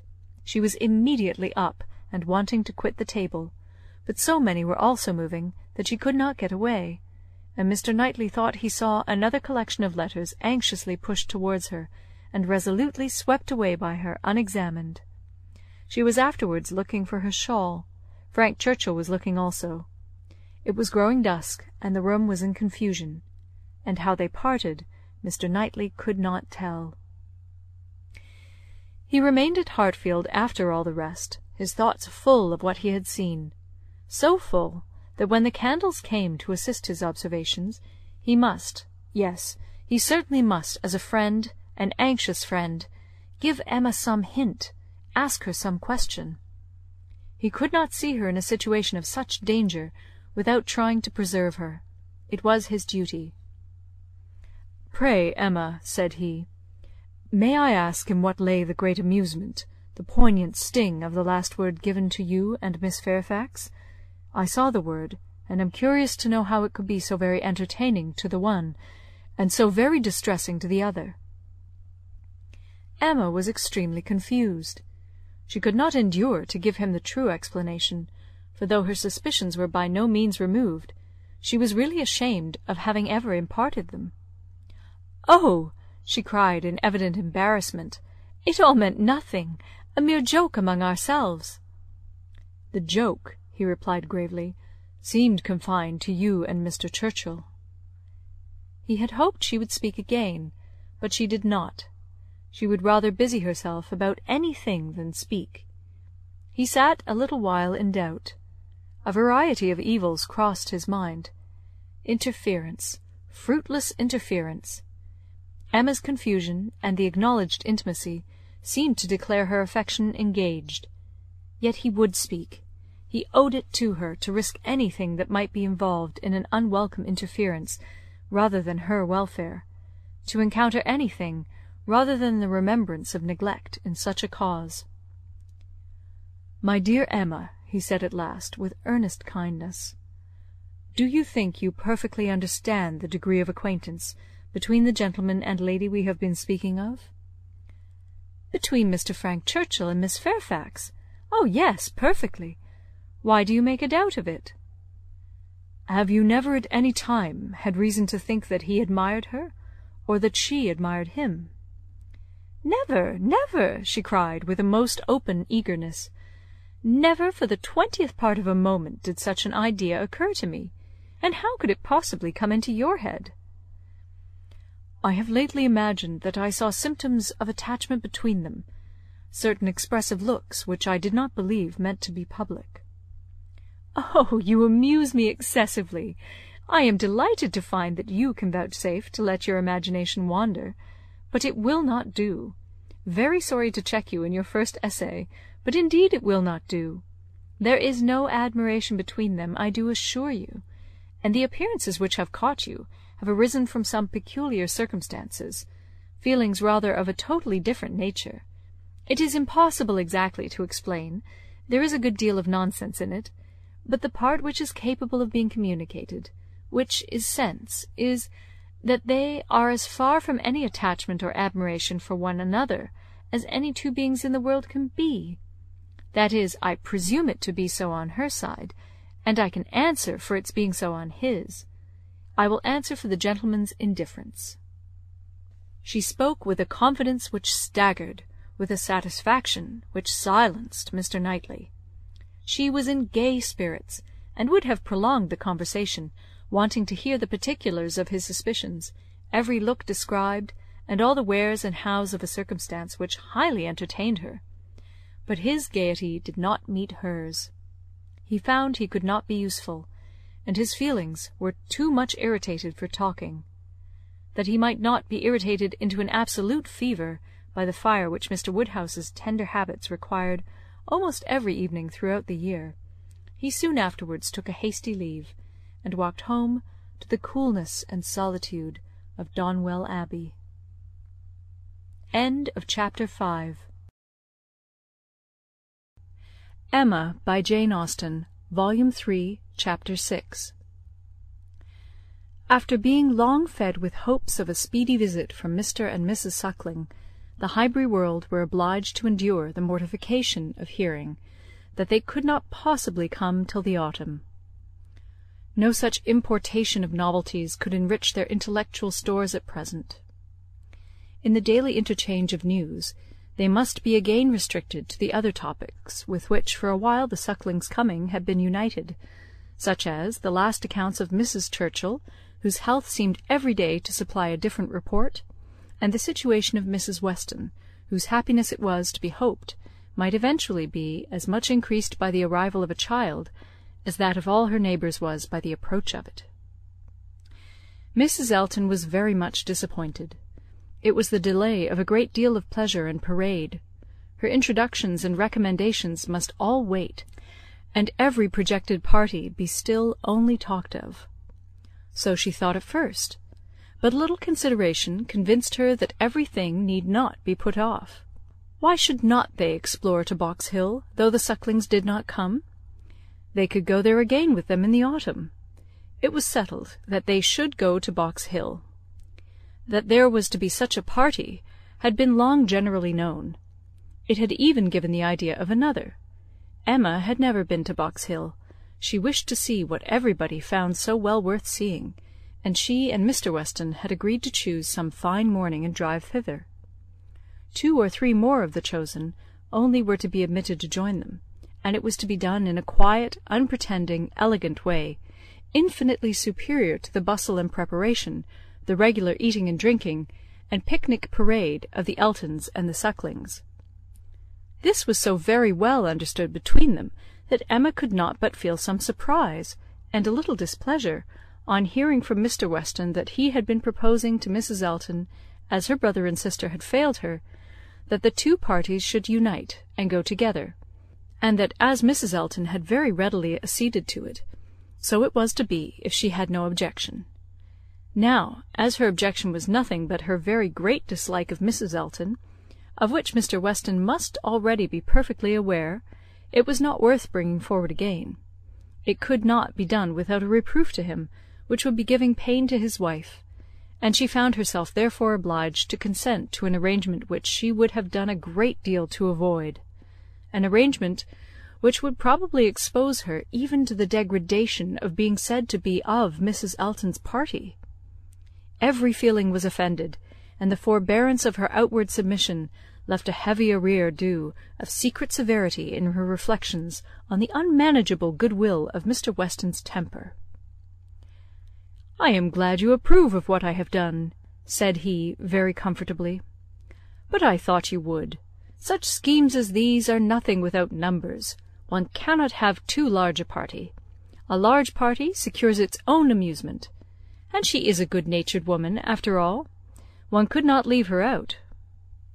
Emma denied none of it aloud, and agreed to none of it in private.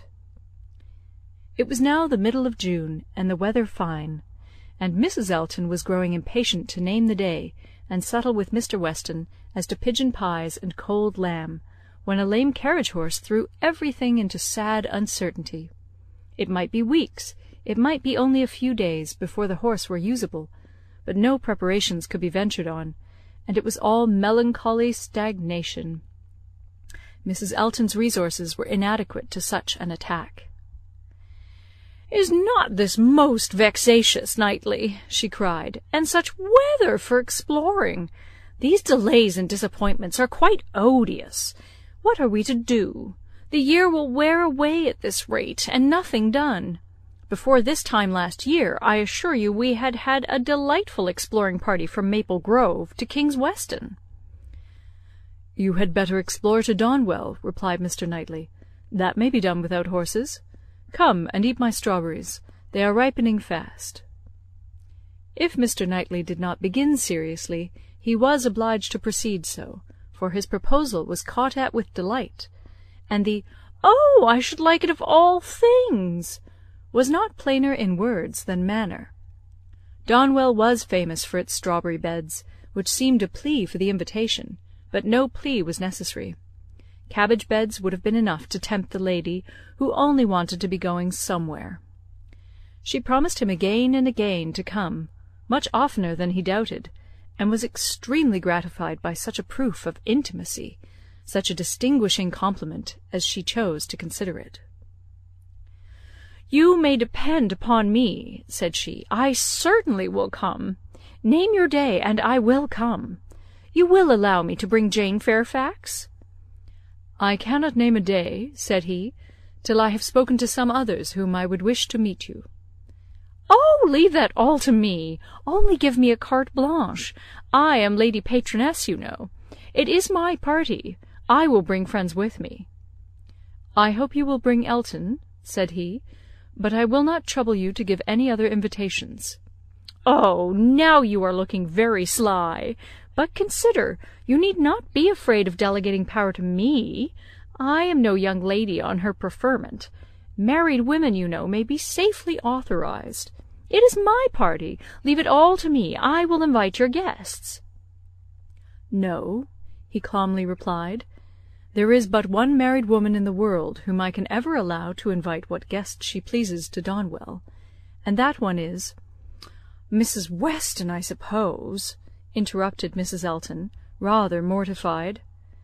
"No, Mrs. Knightley, and till she is in being, I will manage such matters myself." "Ah, you are an odd creature," she cried, satisfied to have no one preferred to herself. "You are a humourist, and may say what you like. Quite a humourist. Well, I shall bring Jane with me, Jane and her aunt. The rest I leave to you. I have no objections at all to meeting the Hartfield family. Don't scruple. I know you are attached to them." "You certainly will meet them if I can prevail, and I shall call on Miss Bates in my way home." "That's quite unnecessary. I see Jane every day. But as you like. It is to be a morning scheme, you know, Knightley. Quite a simple thing. I shall wear a large bonnet, and bring one of my little baskets hanging on my arm. Here, probably this basket with pink ribbon. Nothing can be more simple, you see. And Jane will have such another. There is to be no form or parade, a sort of gipsy party. We are to walk about your gardens, and gather the strawberries ourselves, and sit under trees, and whatever else you may like to provide. It is to be all out of doors, a table spread in the shade, you know. Everything as natural and simple as possible. Is not that your idea?"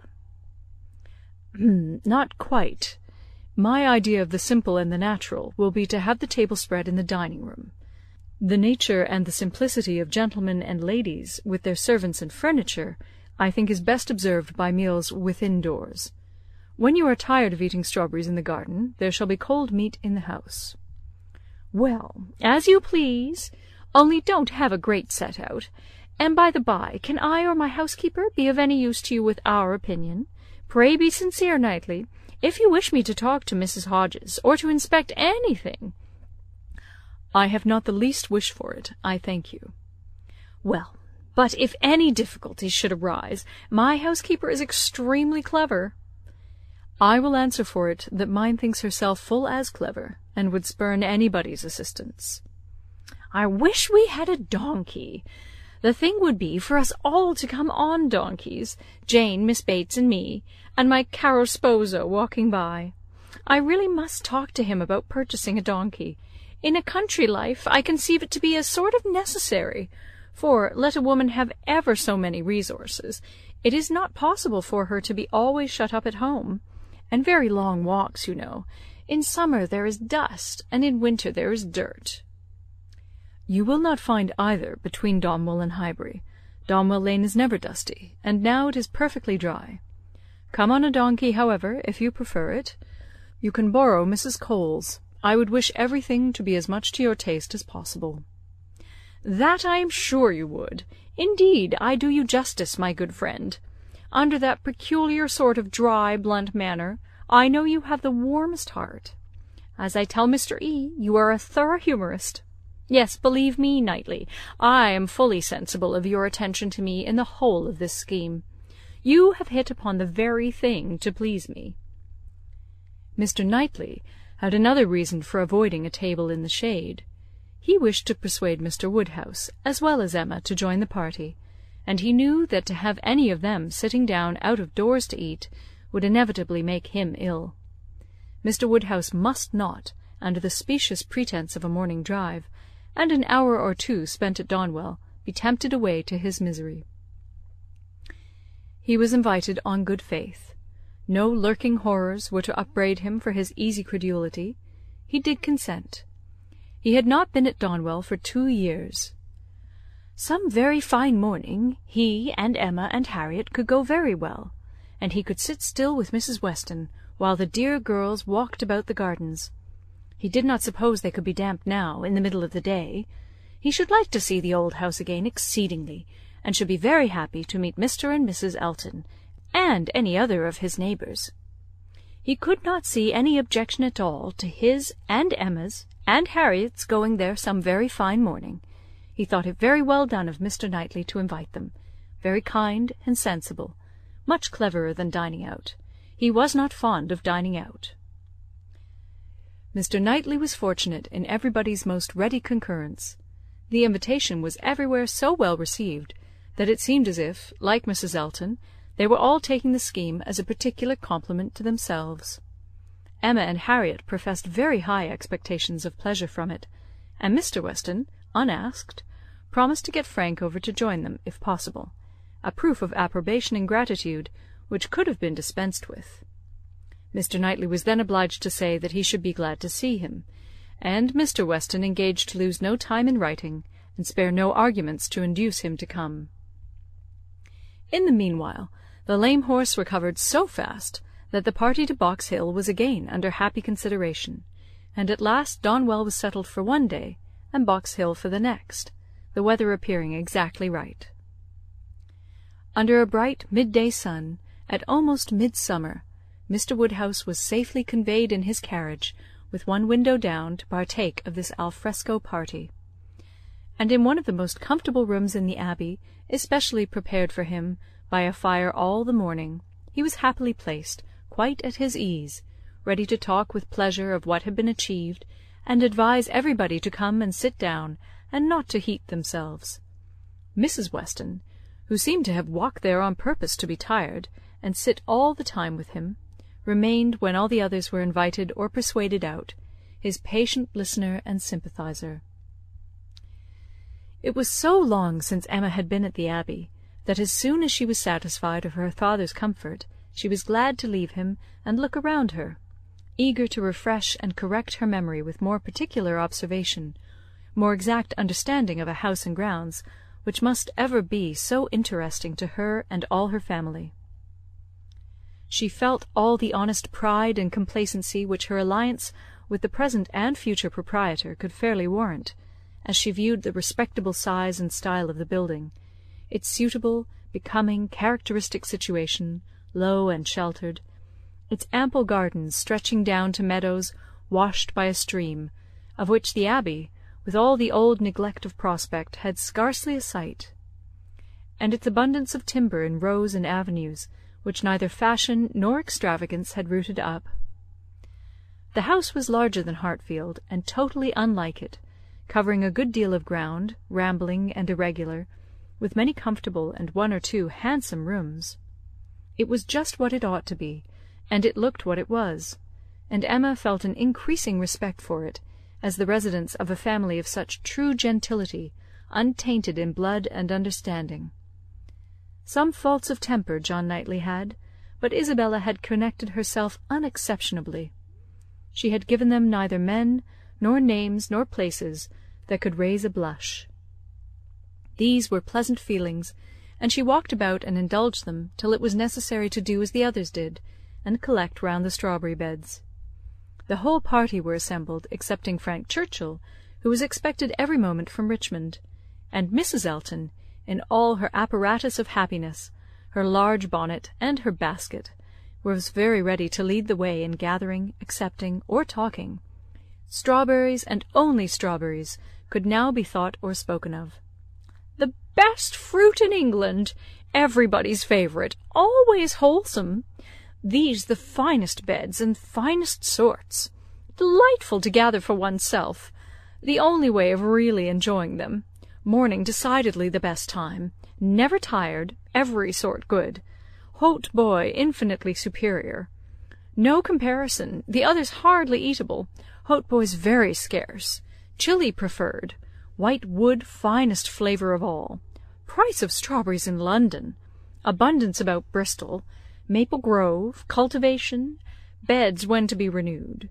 Gardeners thinking exactly different. No general rule. Gardeners never to be put out of their way. Delicious fruit, only too rich to be eaten much of. Inferior to cherries, currants more refreshing.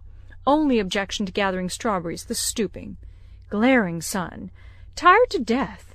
Could bear it no longer. Must go and sit in the shade." Such, for half an hour, was the conversation, interrupted only once by Mrs. Weston, who came out in her solicitude after her son-in-law, to inquire if he were come, and she was a little uneasy. She had some fears of his horse. Seats tolerably in the shade were found, and now Emma was obliged to overhear what Mrs. Elton and Jane Fairfax were talking of. A situation, a most desirable situation, was in question. Mrs. Elton had received notice of it that morning, and was in raptures. It was not with Mrs. Suckling, it was not with Mrs. Bragg, but in felicity and splendour it fell short only of them. It was with a cousin of Mrs. Bragg, an acquaintance of Mrs. Suckling, a lady known at Maple Grove. Delightful, charming, superior, first circles, spheres, lines, ranks, everything. And Mrs. Elton was wild to have the offer closed with immediately. On her side, all was warmth, energy, and triumph, and she positively refused to take her friend's negative, though Miss Fairfax continued to assure her that she would not at present engage in anything, repeating the same motives which she had been heard to urge before. Still Mrs. Elton insisted on being authorized to write an acquiescence by the morrow's post. How Jane could bear it at all was astonishing to Emma. She did look vexed, she did speak pointedly, and at last, with a decision of action unusual to her, proposed a removal. Should not they walk? Would not Mr. Knightley show them the gardens? All the gardens. She wished to see the whole extent. The pertinacity of her friend seemed more than she could bear. It was hot, and after walking some time over the gardens in a scattered, dispersed way, scarcely any three together, they insensibly followed one another to the delicious shade of a broad short avenue of limes, which, stretching beyond the garden at an equal distance from the river, seemed the finish of the pleasure grounds. It led to nothing but a view at the end over a low stone wall with high pillars, which seemed intended, in their erection, to give the appearance of an approach to the house, which never had been there.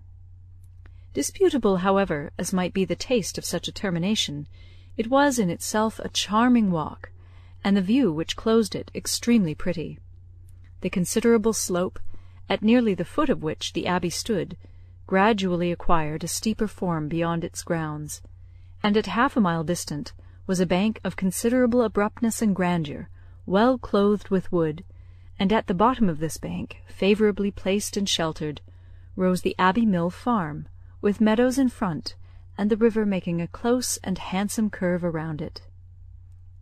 It was a sweet view, sweet to the eye and the mind.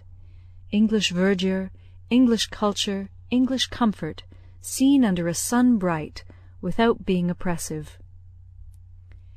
In this walk Emma and Mr. Weston found all the others assembled, and towards this view she immediately perceived Mr. Knightley and Harriet distinct from the rest, quietly leading the way.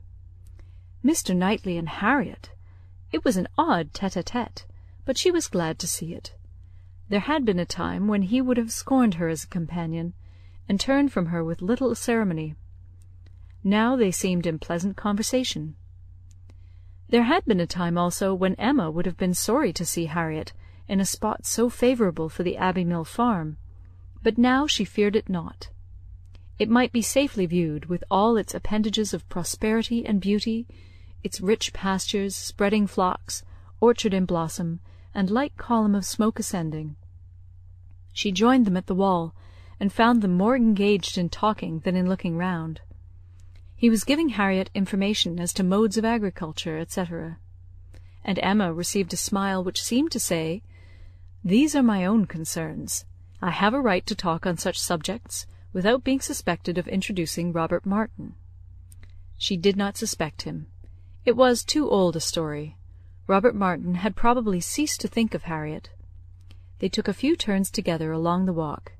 The shade was most refreshing, and Emma found it the pleasantest part of the day. The next remove was to the house. They must all go in and eat. And they were all seated and busy, and still Frank Churchill did not come. Mrs. Weston looked, and looked in vain. His father would not own himself uneasy, and laughed at her fears, but she could not be cured of wishing that he would part with his black mare. He had expressed himself as to coming, with more than common certainty. His aunt was so much better that he had not a doubt of getting over to them. Mrs. Churchill's state, however, as many were ready to remind her, was liable to such sudden variation as might disappoint her nephew in the most reasonable dependence, and Mrs. Weston was at last persuaded to believe, or to say, that it must be by some attack of Mrs. Churchill that he was prevented coming. Emma looked at Harriet while the point was under consideration. She behaved very well, and betrayed no emotion. The cold repast was over, and the party were to go out once more to see what had not yet been seen, the old Abbey fish ponds, perhaps get as far as the clover, which was to be begun cutting on the morrow, or, at any rate, have the pleasure of being hot and growing cool again. Mr. Woodhouse, who had already taken his little round in the highest part of the gardens, where no damps from the river were imagined even by him, stirred no more, and his daughter resolved to remain with him, that Mrs. Weston might be persuaded away by her husband to the exercise and variety which her spirits seemed to need. Mr. Knightley had done all in his power for Mr. Woodhouse's entertainment. Books of engravings, drawers of medals, cameos, corals, shells, and every other family collection within his cabinets, had been prepared for his old friend, to while away the morning, and the kindness had perfectly answered. Mr. Woodhouse had been exceedingly well amused. Mrs. Weston had been showing them all to him, and now he would show them all to Emma, fortunate in having no other resemblance to a child than in a total want of taste for what he saw, for he was slow, constant, and methodical. Before this second looking over was begun, however, Emma walked into the hall for the sake of a few moments' free observation of the entrance and ground plot of the house, and was hardly there when Jane Fairfax appeared, coming quickly in from the garden, and with a look of escape. Little expecting to meet Miss Woodhouse so soon, there was a start at first, but Miss Woodhouse was the very person she was in quest of. "Will you be so kind," said she, "when I am missed, as to say that I am gone home? I am going this moment. My aunt is not aware how late it is, nor how long we have been absent, but I am sure we shall be wanted, and I am determined to go directly. I have said nothing about it to anybody. It would only be giving trouble and distress. Some are gone to the ponds, and some to the lime walk. Till they all come in, I shall not be missed, and when they do, will you have the goodness to say that I am gone?" "Certainly, if you wish it. But you are not going to walk to Highbury alone?" "Yes. What should hurt me? I walk fast. I shall be home in 20 minutes." "But it is too far. Indeed it is, to be walking quite alone. Let my father's servant go with you. Let me order the carriage. It can be round in 5 minutes." Thank you, but on no account. I would rather walk. And for me to be afraid of walking alone! I, who may so soon have to guard others." She spoke with great agitation, and Emma very feelingly replied, "That can be no reason for your being exposed to danger now. I must order the carriage. The heat even would be danger. You are fatigued already." "I am," she answered, "I am fatigued, but it is not the sort of fatigue.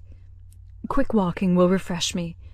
Miss Woodhouse, we all know at times what it is to be wearied in spirits. Mine, I confess, are exhausted. The greatest kindness you can show me will be to let me have my own way, and only say that I am gone when it is necessary." Emma had not another word to oppose. She saw it all, and, entering into her feelings, promoted her quitting the house immediately, and watched her safely off with the zeal of a friend. Her parting look was grateful, and her parting words, "Oh, Miss Woodhouse, the comfort of being sometimes alone," seemed to burst from an overcharged heart, and to describe somewhat of the continual endurance to be practised by her, even towards some of those who loved her best. "Such a home, indeed! Such an aunt!" said Emma, as she turned back into the hall again. "I do pity you, and the more sensibility you betray of their just horrors, the more I shall like you." Jane had not been gone a quarter of an hour, and they had only accomplished some views of St. Mark's Place, Venice, when Frank Churchill entered the room. Emma had not been thinking of him. She had forgotten to think of him, but she was very glad to see him. Mrs. Weston would be at ease. The black mare was blameless. They were right who had named Mrs. Churchill as the cause. He had been detained by a temporary increase of illness in her, a nervous seizure which had lasted some hours, and he had quite given up every thought of coming till very late, and had he known how hot a ride he should have, and how late with all his hurry he must be, he believed he should not have come at all. The heat was excessive. He had never suffered anything like it. Almost wished he had stayed at home. Nothing killed him like heat. He could bear any degree of cold, etc., but heat was intolerable, and he sat down, at the greatest possible distance from the slight remains of Mr. Woodhouse's fire, looking very deplorable. "You will soon be cooler if you sit still," said Emma. "As soon as I am cooler, I shall go back again. I could very ill be spared, but such a point had been made of my coming. You will all be going soon, I suppose, the whole party breaking up. I met one as I came. Madness in such weather, absolute madness." Emma listened and looked, and soon perceived that Frank Churchill's state might best be defined by the expressive phrase of being out of humour. Some people were always cross when they were hot. Such might be his constitution, and as she knew that eating and drinking were often the cure of such incidental complaints, she recommended his taking some refreshment. He would find abundance of everything in the dining-room, and she humanely pointed out the door. No, he should not eat. He was not hungry. It would only make him hotter. In 2 minutes, however, he relented in his own favour, and, muttering something about spruce beer, walked off. Emma returned all her attention to her father, saying in secret, "I am glad I have done being in love with him. I should not like a man who is so soon discomposed by a hot morning. Harriet's sweet easy temper will not mind it." He was gone long enough to have had a very comfortable meal, and came back all the better, grown quite cool, and with good manners like himself, able to draw a chair close to them, take an interest in their employment, and regret in a reasonable way that he should be so late. He was not in his best spirits, but seemed trying to improve them, and at last made himself talk nonsense very agreeably. They were looking over views in Switzerland. "As soon as my aunt gets well, I shall go abroad," said he. "I shall never be easy till I have seen some of these places. You will have my sketches some time or other to look at, or my tour to read, or my poem. I shall do something to expose myself." "That may be, but not by sketches in Switzerland.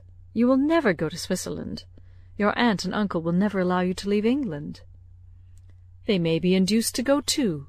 A warm climate may be prescribed for her. I have more than half an expectation of our all going abroad. I assure you I have. I feel a strong persuasion this morning that I shall soon be abroad. I ought to travel. I am tired of doing nothing. I want a change. I am serious, Miss Woodhouse, whatever your penetrating eyes may fancy. I am sick of England, and would leave it to-morrow if I could." "You are sick of prosperity and indulgence. Cannot you invent a few hardships for yourself, and be contented to stay?" "I? Sick of prosperity and indulgence? You are quite mistaken. I do not look upon myself as either prosperous or indulged. I am thwarted in everything material. I do not consider myself at all a fortunate person." "You are not quite so miserable, though, as when you first came. Go and eat and drink a little more, and you will do very well. Another slice of cold meat, another draught of Madeira and water, will make you nearly on a par with the rest of us." "No, I shall not stir. I shall sit by you. You are my best cure." "We are going to Box Hill to-morrow. You will join us. It is not Switzerland, but it will be something for a young man so much in want of a change. You will stay and go with us?" "No, certainly not. I shall go home in the cool of the evening." "But you may come again in the cool of to-morrow morning." "No, it will not be worth while. If I come I shall be cross." "Then pray stay at Richmond." "But if I do, I shall be crosser still. I can never bear to think of you all there without me." "These are difficulties which you must settle for yourself. Choose your own degree of crossness. I shall press you no more." The rest of the party were now returning, and all were soon collected. With some there was great joy at the sight of Frank Churchill, others took it very composedly, but there was a very general distress and disturbance on Miss Fairfax's disappearance being explained. That it was time for everybody to go concluded the subject, and with a short final arrangement for the next day's scheme, they parted. Frank Churchill's little inclination to exclude himself increased so much that his last words to Emma were, "Well, if you wish me to stay and join the party, I will." She smiled her acceptance, and nothing less than a summons from Richmond was to take him back before the following evening. Chapter 6. Emma, by Jane Austen, Volume 3, Chapter 7. They had a very fine day for Box Hill, and all the other outward circumstances of arrangement, accommodation, and punctuality were in favour of a pleasant party. Mr. Weston directed the whole, officiating safely between Hartfield and the vicarage, and everybody was in good time. Emma and Harriet went together, Miss Bates and her niece with the Eltons, the gentleman on horseback. Mrs. Weston remained with Mr. Woodhouse. Nothing was wanting but to be happy when they got there. 7 miles were travelled in expectation of enjoyment, and everybody had a burst of admiration on first arriving. But in the general amount of the day there was deficiency. There was a languor, a want of spirits, a want of union, which could not be got over. They separated too much into parties. The Eltons walked together, Mr. Knightley took charge of Miss Bates and Jane, and Emma and Harriet belonged to Frank Churchill. And Mr. Weston tried in vain to make them harmonize better. It seemed at first an accidental division, but it never materially varied. Mr. and Mrs. Elton, indeed, showed no unwillingness to mix, and be as agreeable as they could; but during the 2 whole hours that were spent on the hill, there seemed a principle of separation between the other parties, too strong for any fine prospects, or any cold collation, or any cheerful Mr. Weston to remove. At first it was downright dulness to Emma. She had never seen Frank Churchill so silent and stupid. He said nothing worth hearing, looked without seeing, admired without intelligence, listened without knowing what she said. While he was so dull, it was no wonder that Harriet should be dull likewise, and they were both insufferable. When they all sat down, it was better, to her taste a great deal better, for Frank Churchill grew talkative and gay, making her his first object. Every distinguishing attention that could be paid was paid to her. To amuse her and be agreeable in her eyes seemed all that he cared for, and Emma, glad to be enlivened, not sorry to be flattered, was gay and easy too, and gave him all the friendly encouragement, the admission to be gallant, which she had ever given in the first and most animating period of their acquaintance, but which now, in her own estimation, meant nothing, though in the judgment of most people looking on it must have had such an appearance as no English word but flirtation could very well describe. Mr. Frank Churchill and Miss Woodhouse flirted together excessively. They were laying themselves open to that very phrase, and to having it sent off in a letter to Maple Grove by one lady, to Ireland by another. Not that Emma was gay and thoughtless from any real felicity. It was rather because she felt less happy than she had expected. She laughed because she was disappointed, and though she liked him for his attentions, and thought them all, whether in friendship, admiration, or playfulness, extremely judicious, they were not winning back her heart. She still intended him for her friend. "How much I am obliged to you," said he, "for telling me to come to-day. If it had not been for you, I should certainly have lost all the happiness of this party. I had quite determined to go away again." "Yes, you were very cross, and I do not know what about, except that you were too late for the best strawberries. I was a kinder friend than you deserved. But you were humble. You begged hard to be commanded to come." "Don't say I was cross. I was fatigued. The heat overcame me." "It is hotter to-day." "Not to my feelings. I am perfectly comfortable to-day." "You are comfortable because you are under command." "Your command?" "Yes." Perhaps I intended you to say so, but I meant self-command. You had somehow or other broken bounds yesterday, and run away from your own management.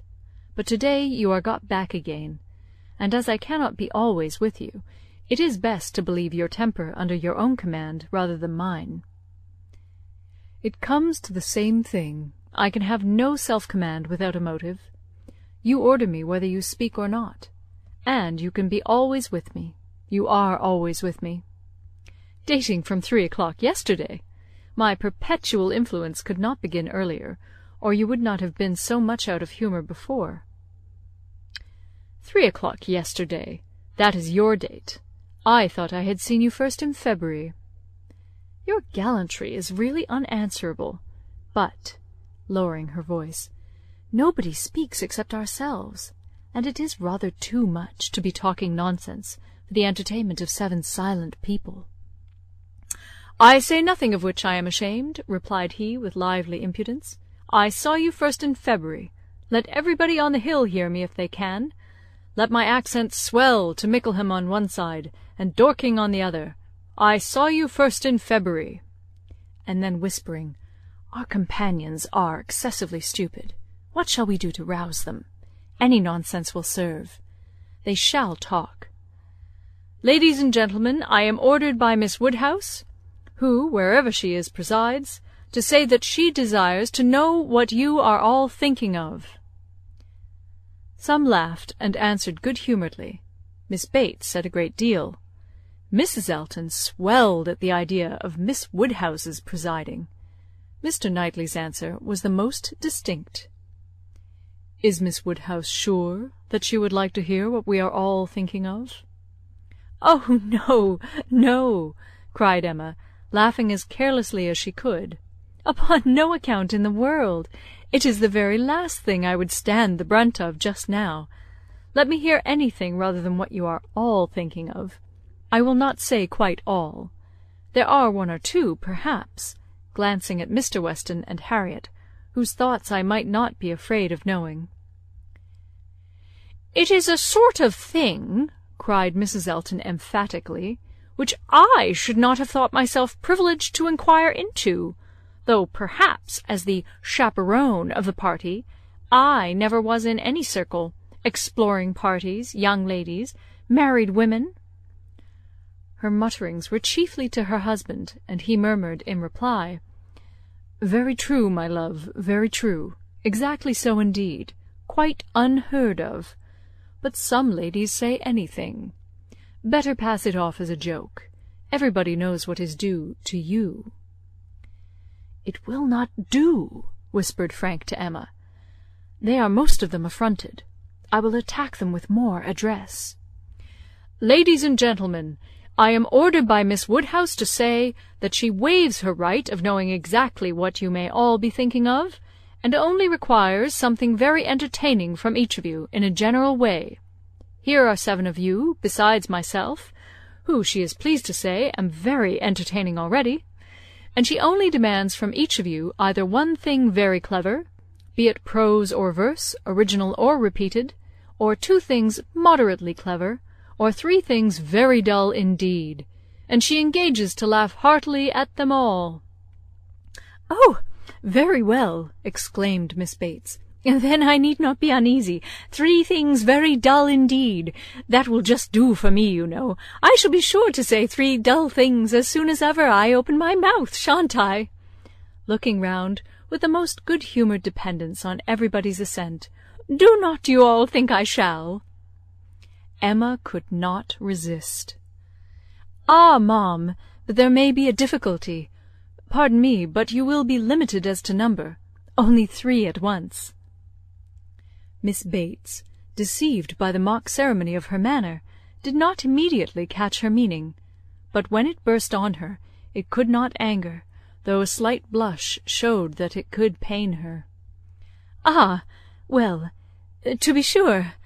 Yes, I see what she means," turning to Mr. Knightley, "and I will try to hold my tongue. I must make myself very disagreeable, or she would not have said such a thing to an old friend."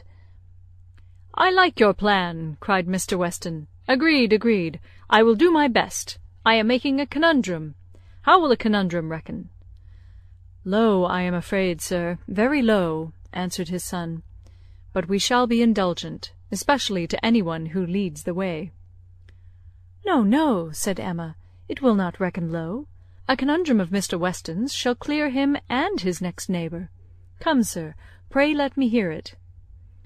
"I doubt its being very clever myself," said Mr. Weston. "It is too much a matter of fact, but here it is. What 2 letters of the alphabet are there that express perfection?" "What 2 letters express perfection? I am sure I do not know." "Ah, you will never guess.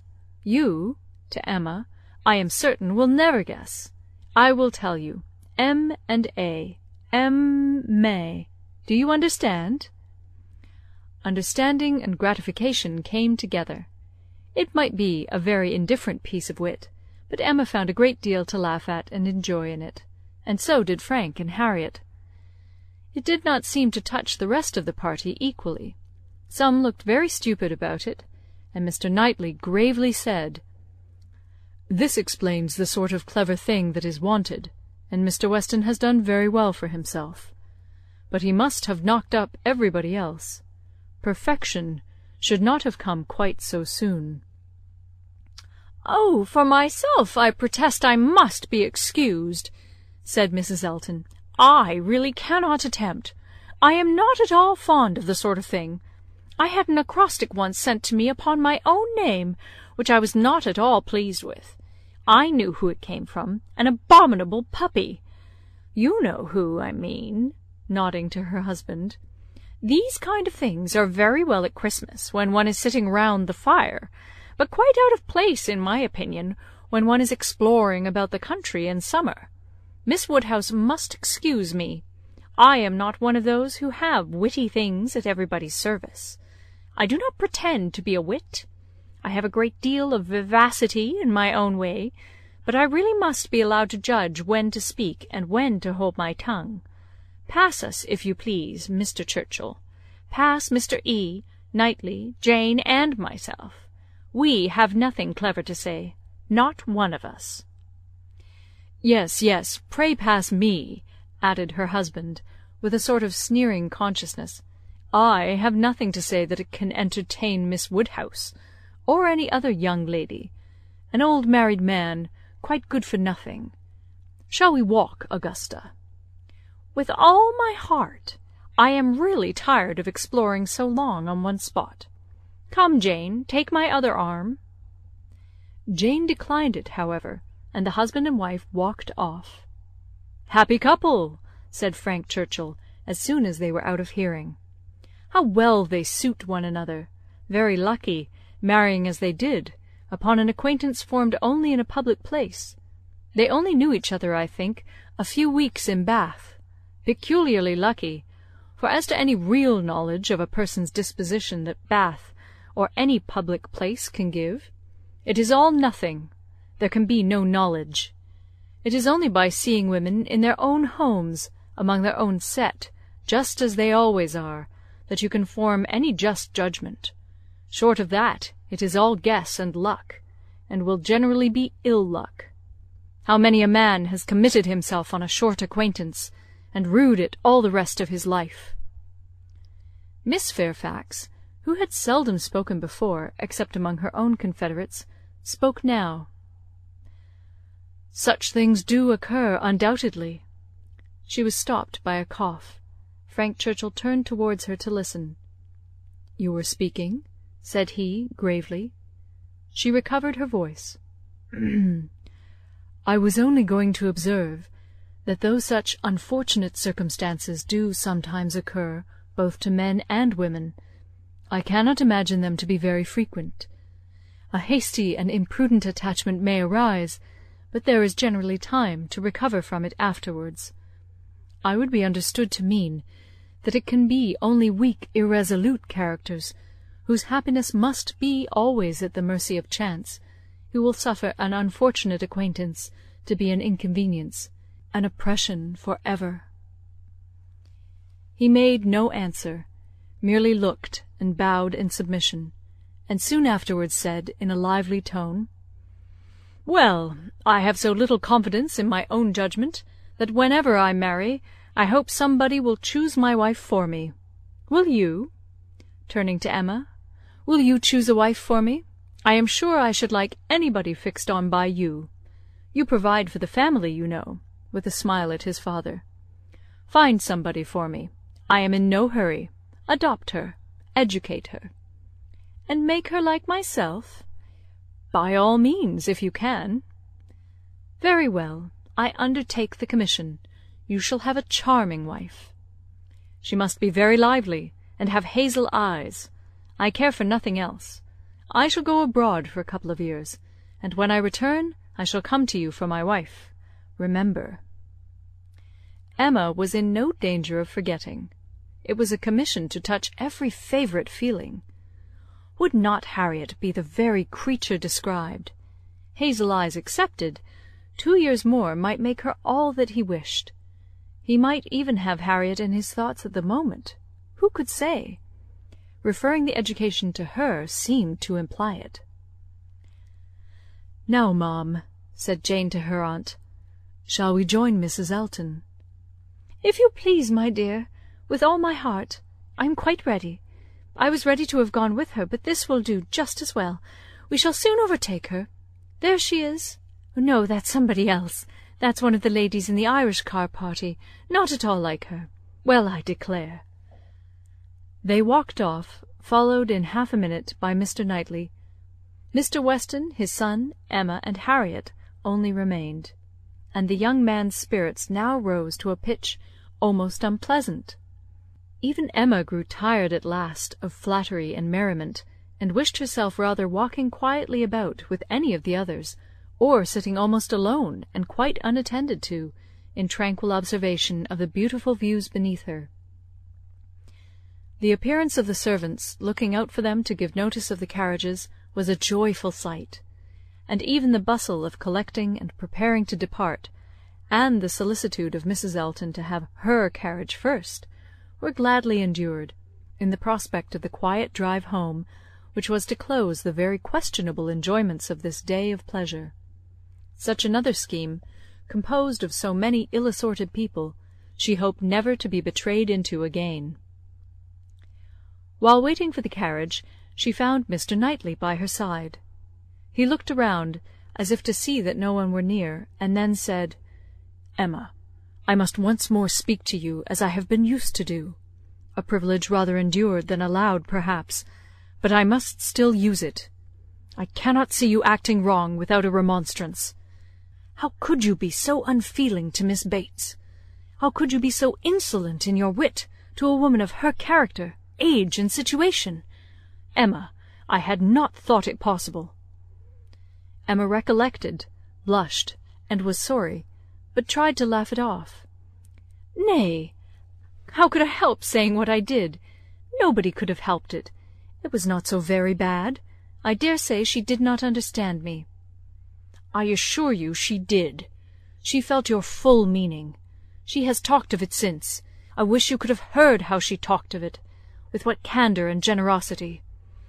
I wish you could have heard her honouring your forbearance in being able to pay her such attentions as she was for ever receiving from yourself and your father, when her society must be so irksome."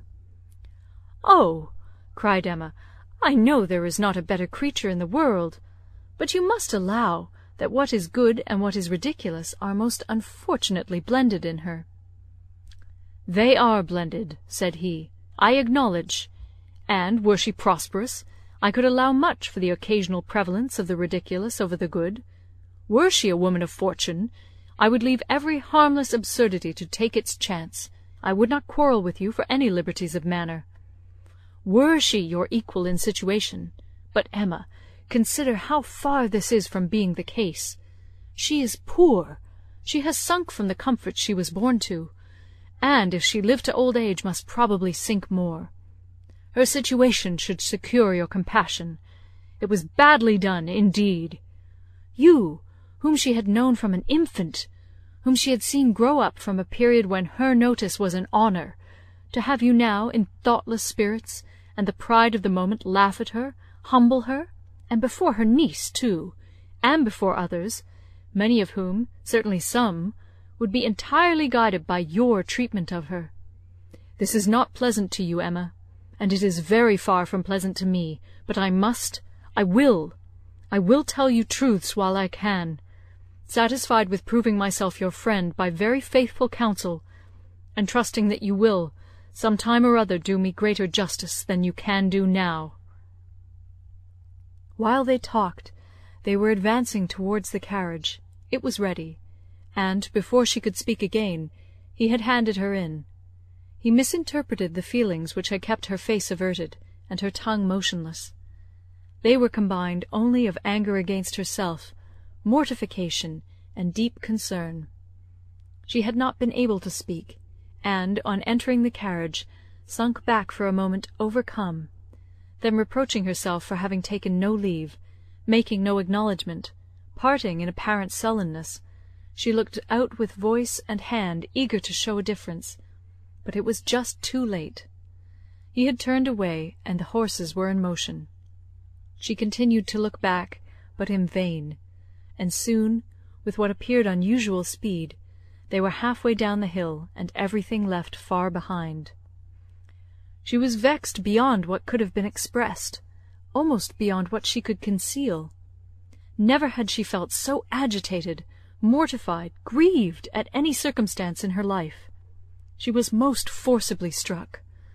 The truth of this representation there was no denying. She felt it at her heart. How could she have been so brutal, so cruel to Miss Bates? How could she have exposed herself to such ill opinion in any one she valued? And how suffer him to leave her without saying one word of gratitude, of concurrence, of common kindness? Time did not compose her. As she reflected more, she seemed but to feel it more. She never had been so depressed. Happily it was not necessary to speak. There was only Harriet, who seemed not in spirits herself, fagged, and very willing to be silent; and Emma felt the tears running down her cheeks almost all the way home, without being at any trouble to check them, extraordinary as they were. Chapter 7